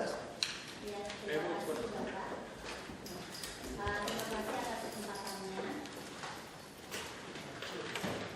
Saya dengan Ibu Kurniasi, kebetulan sekarang saya diamanahi untuk menjabat sebagai kepala TK. Di sini Orang Jawa nih kalau ngomong begitu. Iya Pak, diberikan amanah. Diberikan amanah untuk mengepalai TK. Sebetulnya ada beberapa hal yang ingin saya ungkapkan ya. Ini bukan bertanya tapi saya ungkapkan. Jujur secara pribadi kami dari sekolah swasta, kami sangat konsen terhadap yang namanya pendidikan karakter. Makanya memang sekolah kami khususnya kita punya kerja bareng dengan Ibu Megawati ya, Ibu Ratna Megawati. Karena kenapa? Kita yakin sekali bahwa dengan pendidikan karakter kita bisa merubah mental block bangsa Indonesia. Karena dari awalnya dari jenjang TK kami memang sangat membuka anak-anak dengan wacana yang ada sekarang. Tetapi kami sangat tekankan kepada mereka bahwa semua orang yang berhasil bukan selalu orang yang nilai matematikanya 10. Jadi kamu memang hebat. Karena kamu bisa hebat, kamu berpikir hebat, kamu orang yang hebat. Makanya kami memang walaupun TK, mohon maaf mungkin bukan keluar jalur, tapi kami ingin memfasilitasi semua anak-anak dengan bakat dan minatnya. Kami memfasilitasi mereka dengan seperti ada anak yang memenangkan Olimpiade Matematika. Itu TK. TK, kami tidak pernah memaksakan mereka, tetapi anak ini memang dari mulai masuk, dia suka sekali berhitung. Dia suka berhitung, dia suka memecahkan masalah. Ketika kita coba, dia bergabung dengan kelas 1, melawan kelas 1 untuk Sakamoto dan juga untuk Dekyo. Kita ikutkan Dekyo dan ternyata dia berhasil gitu. Berhasil dan kita surprise sekali. Dan luar biasa, saya di sini mungkin ingin mengapresiasi untuk kurikulum 2013 ya. 2013 yang saya pelajari luar biasa. Ini gerakan yang menurut saya sebetulnya tantangan untuk kita para pendidik ya, supaya lebih idealisme kita tuh ditingkatkan lagi. Makanya saya terus terang dengan paparan Bapak saya sangat berikan surprise sekali dan luar biasa. Memang seperti itulah pendidikan yang seharusnya ada di negara kita. Tetapi mungkin terkait dengan yang tadi Ibu Ratna sampaikan Bapak, saya mungkin terkait dengan kebijakan pendidikan ingin menanyakan. Betul sekali memang di tempat kami itu hampir 90% tenaga pendidik semuanya tuh mereka berada di luar Jakarta. Seperti saya dari Cilengsi, saya untuk menempuh ke kantor saya itu harus mengalami perjalanan 3 jam. Apalagi sekarang dengan tol Cibubur yang luar biasa macetnya, itu kalau telat sedikit udah luar biasa.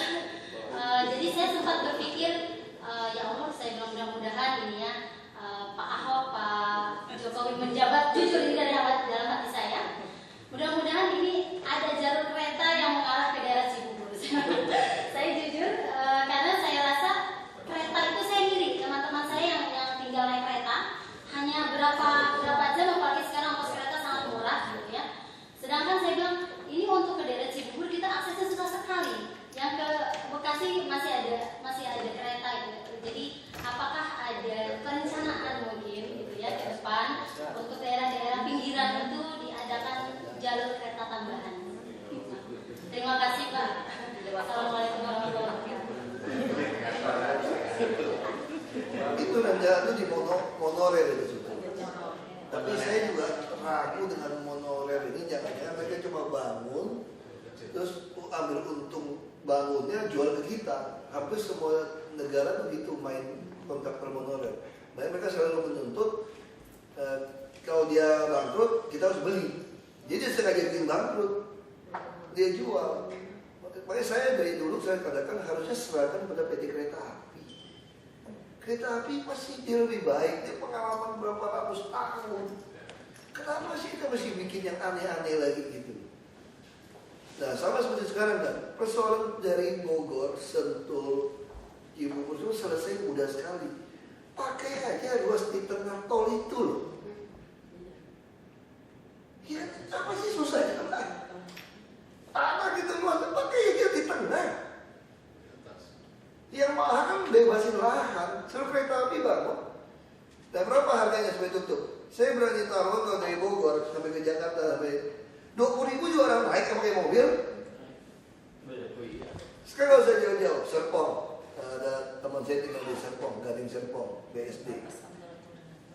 Kita tutup sebelah mata, itu pelanggaran sudah. Dia bikin bus dari perumahan itu sampai ke Harmoni, pakai macet-macet lagi. Tahu nggak berapa sekali naik? 23.000. Ini masih udah naik lagi. Penuh. Dia pernah bawa mobil? Macet. Nah, sekarang kita juga mau bikin rekayasa kalau jalan kita mau pakai ERP. Kamu orang luar kota kalau bawa mobil kenaik 50.000. Kalau nggak sanggup naik bus, disiapin bus. Kalau 50.000 masih penuh juga naik 100.000. Parkir juga gitu. Duitnya parkir gitu. Jadi kalau kita nggak mau parkir di tengah sini 10.000 per jam. Kita lagi siapin mesinnya. Nah kita juga lagi berpikir nanti dari tanah Blok M sampai Monas, saya mau siapin bus yang biasa, yang lower deck itu. Nah seperti luar negeri, kelilingnya gratis. Saya lagi hitung mau berapa duit. Otomatis semua bus jelek nggak bisa ngetek. Siapa yang mau naik? Pasti dia tunggu di ujung kan. Sekarang kalau ibu mau ke Ciputat, mau nggak naik bus dari sini, naik bus komprengan sampai ke Ciputat? Sini gratis. Aku mau naik yang nyaman dulu dong. Sampai ke Blok M turun baru naik lagi Ciputat. Nah ini kita boleh bikin nanti. Yang Tanah Abang bertahap. Dari Kota Tua sampai ke Mangga 2, Pasar Baru, Gunung Sari, free putar-putar itu. Nah itu langsung semua tersingkir. Habisnya 3 triliun, 5 triliun, untuk itu nggak apa-apa deh. Yang penting orang Jakarta kan, kalau macet gimana jalannya? Terus motor nggak boleh masuk ke sana nanti. Kalau udah ada jalur gratis, ya motor mau parkir aja situ, naik aja. Nah ibu juga kalau kesini masa mau ke Monas, kalau ada Blok M sampai Blok M, pasti suruh keluar udah atas sampai Blok M aja macet terus Semanggi gitu loh. Tapi kalau Semanggi daerah macet dikenakan ERP, masuk sini 50.000. Lumayan kalau 1 juta mobil 50 miliar, Pemprov dapat duit. Langsung cemplung, masih penuh 100.000, 100 miliar tiap hari. Betul Pak? Kaya Pak ya Pak. Nah itu model-model itu yang kita lagi mau bikin. Ya kali masih sisa 50 bulan di sini. Nah, ini baru 10 bulan kan, tadi masih ada 50 bulan. Nah kita masih kebut ini. Harus kejar ini. 50 bulan masih sisa. Hah? Kita nggak tahu kan orang mau pilih nggak pilih gitu kan. Saya jujur aja, saya kalau dulu jadi pejabat, saya selalu berpikir kapan berhenti. Ini bukan habitat saya. Makanya saya dikenal tuh paling gak lama. Jadi DPRD 7 bulan, jadi Bupati 16 bulan, DPR RI 2,5 tahun, lumayan lah. Ya jadi lumayan pernah tahu itu. Saya kemarin mesti bulan panjang, di sini tanya sama saya, gimana perasaan kamu? Kalau mau ngomong jujur, kalau boy milih itu saya nggak mau tuh pakai seragam ini mau masuk. Kan tidur lagi. Saya bangun 4:30 jam 5, terus 7:30 sampai di sini kan. Dulu jam 7, jam 8 masih berenang di kolam renang, terus makan nih sama teman-teman gitu. Kalau boy pilih saya nggak mau seperti itu. Liburan saya mau jalan-jalan. Bagi saya mau kejar secepat mungkin beres. Jadi kalau udah beres kita bisa cabut. Nggak lama-lama Pak, bukan habitat kita nih Pak. Kita numpang kerja aja sekarang, Pak. Profesional kerja aja nih, Pak. Ya kalau kerja di perusahaan swasta lebih enak. Begitu namanya lebaran ya cuti beneran.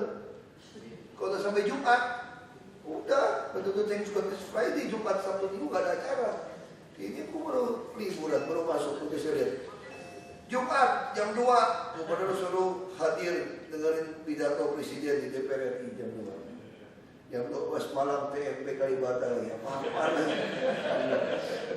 Sabtu pagi jam 8 udah upacara lagi di sini. Jam 10 di sana lagi.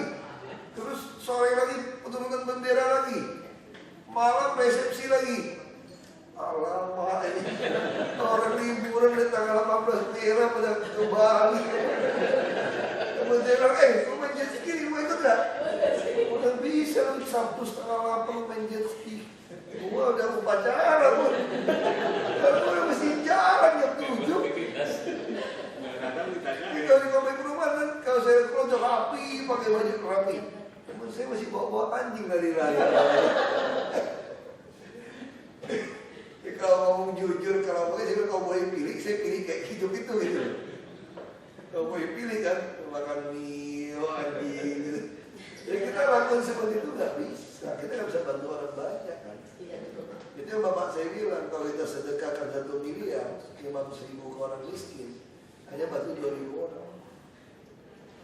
Jadi kalau kita jadi pejabat, langsung tuh. Kita kalau jadi pengusaha, baksos berapa?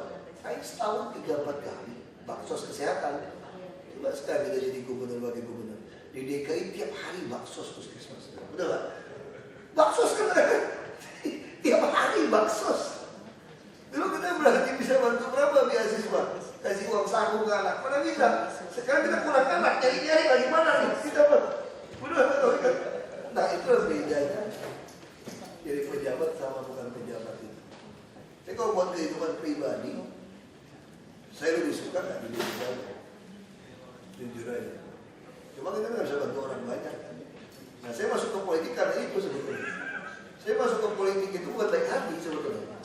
Saya 2003 masuk ke politik karena saya nggak sanggup lagi nolong orang miskin. Mau berobat, mau sekolah, rumah mau roboh dengan rumah. Wah pusing. Mau nggak nolong sedih, nolong kita yang sedih. Hati kita juga nggak enak. Wah saya ingat kayak bapak saya, kalau itu mau jadi pejabat aja deh. Tapi mau jadi DPRD aja lah. Jadi DPRD nanti kita pilih bupati yang mantan camat yang saya kenal dari kecil supaya dia kasih jaminan pendidikan kesehatan sama perumahan supaya orang-orang tidak datang ke rumah saya minta duit, titik, itu aja. Jadi saya mau menangin DPRD terus pilih bupati, kalah partainya, nggak nyobok kan? Terus bupati dipilih langsung, bukan dipilih DPRD. Wah paksa jadi bupati deh supaya bisa lakukan ini. Kepilih jadi bupati, saya kerja lagi. Nggak ada pensiun, gubernur lagi dikerjain lagi. Nasib punya. Saya pikir mau pulang ke Babel, datang teman saya. Jangan ke Babel, Pak. Nggak berubah, Pak. Bapak lakukan semua pendidikan kesehatan nggak ada yang tahu kan? Jakarta katanya. Benar juga Jakarta. Oh gila kan? Jadi gimana caranya? Nggak tahu. Cari KTP dulu deh. Kalau dia gila aja kan gitu. Pulang ke Babel masih jadi gubernur? Enggak. Saya mau jadi gubernur. Saya mau cari gara-gara bikin perubahan. Kalah di sini pun nggak apa-apa. Minimal orang udah dengar konsep saya. Itu aja. Pikiran gendeng gitu. Ikut nggak bisa dapat. Udah diem aja di DPR gitu. Tawarin maju. Dampingin Jokowi. Jokowi boleh juga satu itu. Udah. Dia ngomong-ngomong. Wah cocok. Ya mestinya cocok nih. Dari siang sampai sore ngobrol cocok juga. Nanti rasanya cocok. Udah. Terus kalah gimana? Nggak apa-apa. Yang penting udah maju. Yang penting udah jalan kan. Orang udah dengar kan. Dalam debat-debat orang dengar kan. Orang minta duit, nggak kasih duit. Partai nggak ada duit, nggak usah. Orang kita juga belum tahu menang apa kalah, kok enak ya kasih duit. Saya udah berhenti di DPR, jadi lumayan di situ.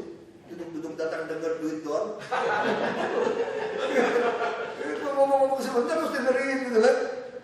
Saya harus berhenti lagi gara-gara ditawarin ke sini. Ya udah berhenti kalau udah setengah tahun udah bosan juga di sana. Udah tahu juga nggak bisa ngapa-ngapain. Jadi ya nasib aja udah. Saya berapa istri saya kalau mau dipilih, saya nggak mau sih. Beda dengan anak sekolah loh. Kalau kita udah paruh bayar kayak gitu tuh beda. Kalau anak sekolah, liburan panjang, wah dengar hari ini mau sekolah, semangat dari semalam disiapin gitu anak itu karena saking udah lama nggak ke sekolah itu. Tapi kalau kita habis liburan, kok masuk kerja lagi ya? Makanya kadang-kadang aku benci Senin gitu kan.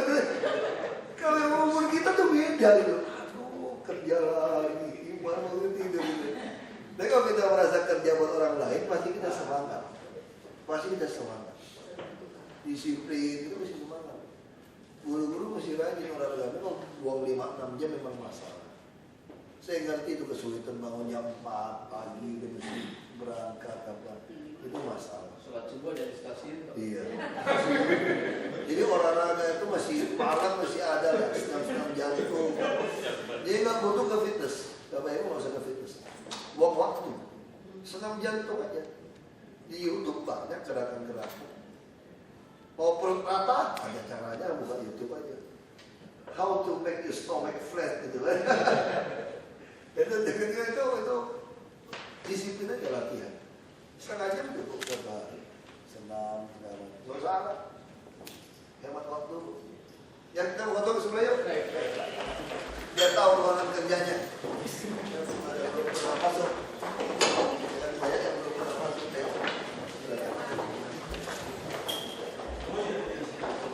Banyak tempat.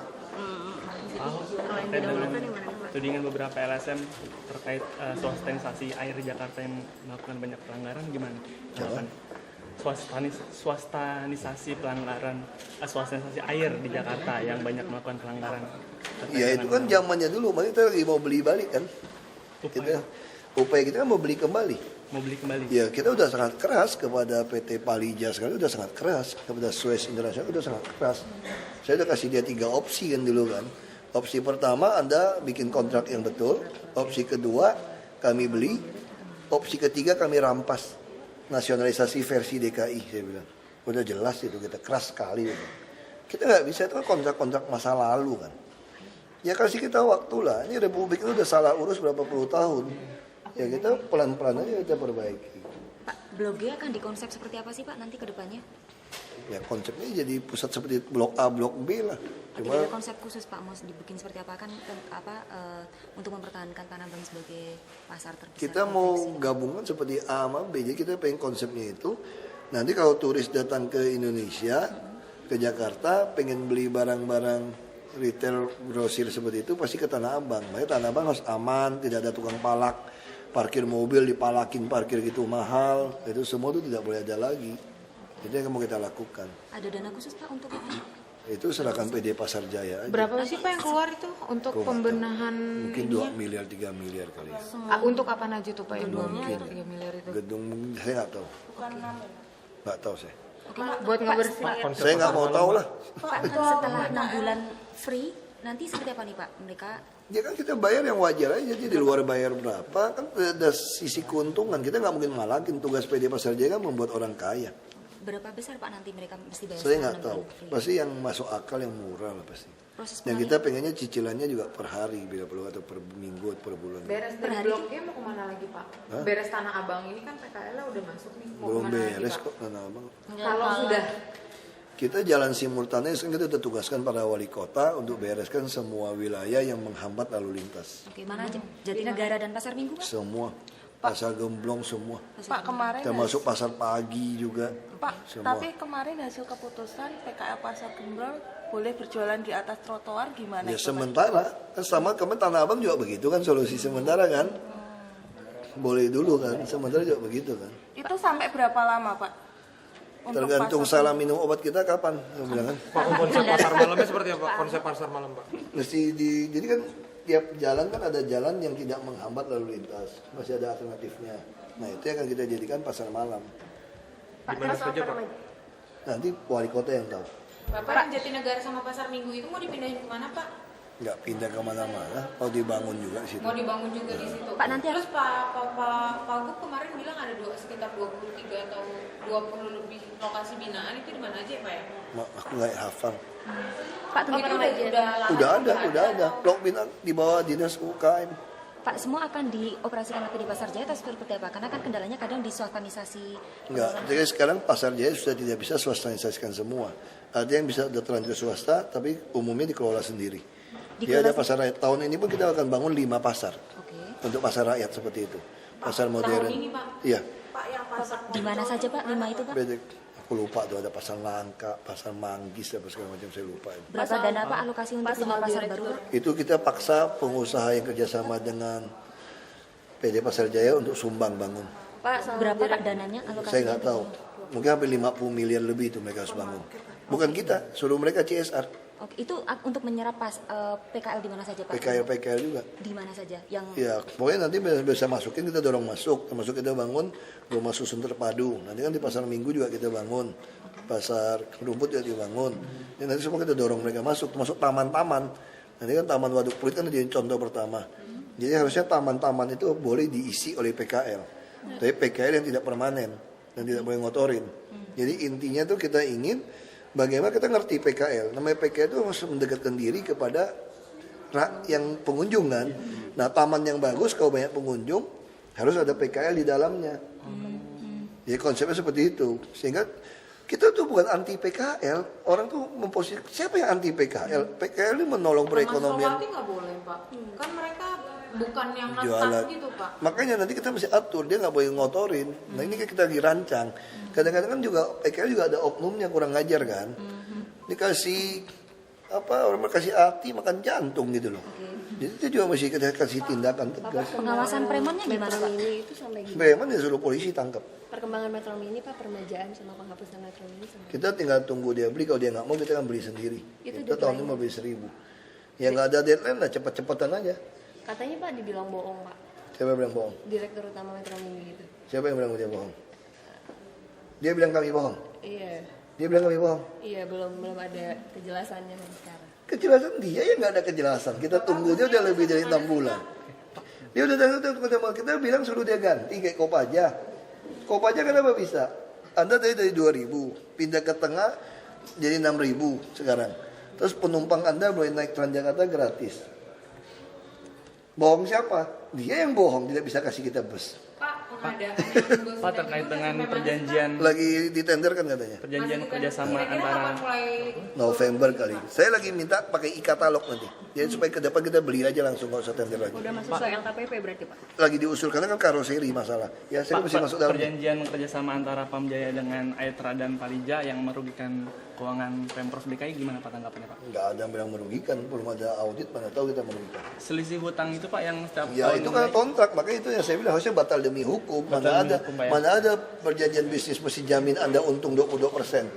Itu kan gila kan? Iya betul, makasih Pak. Makasih Pak.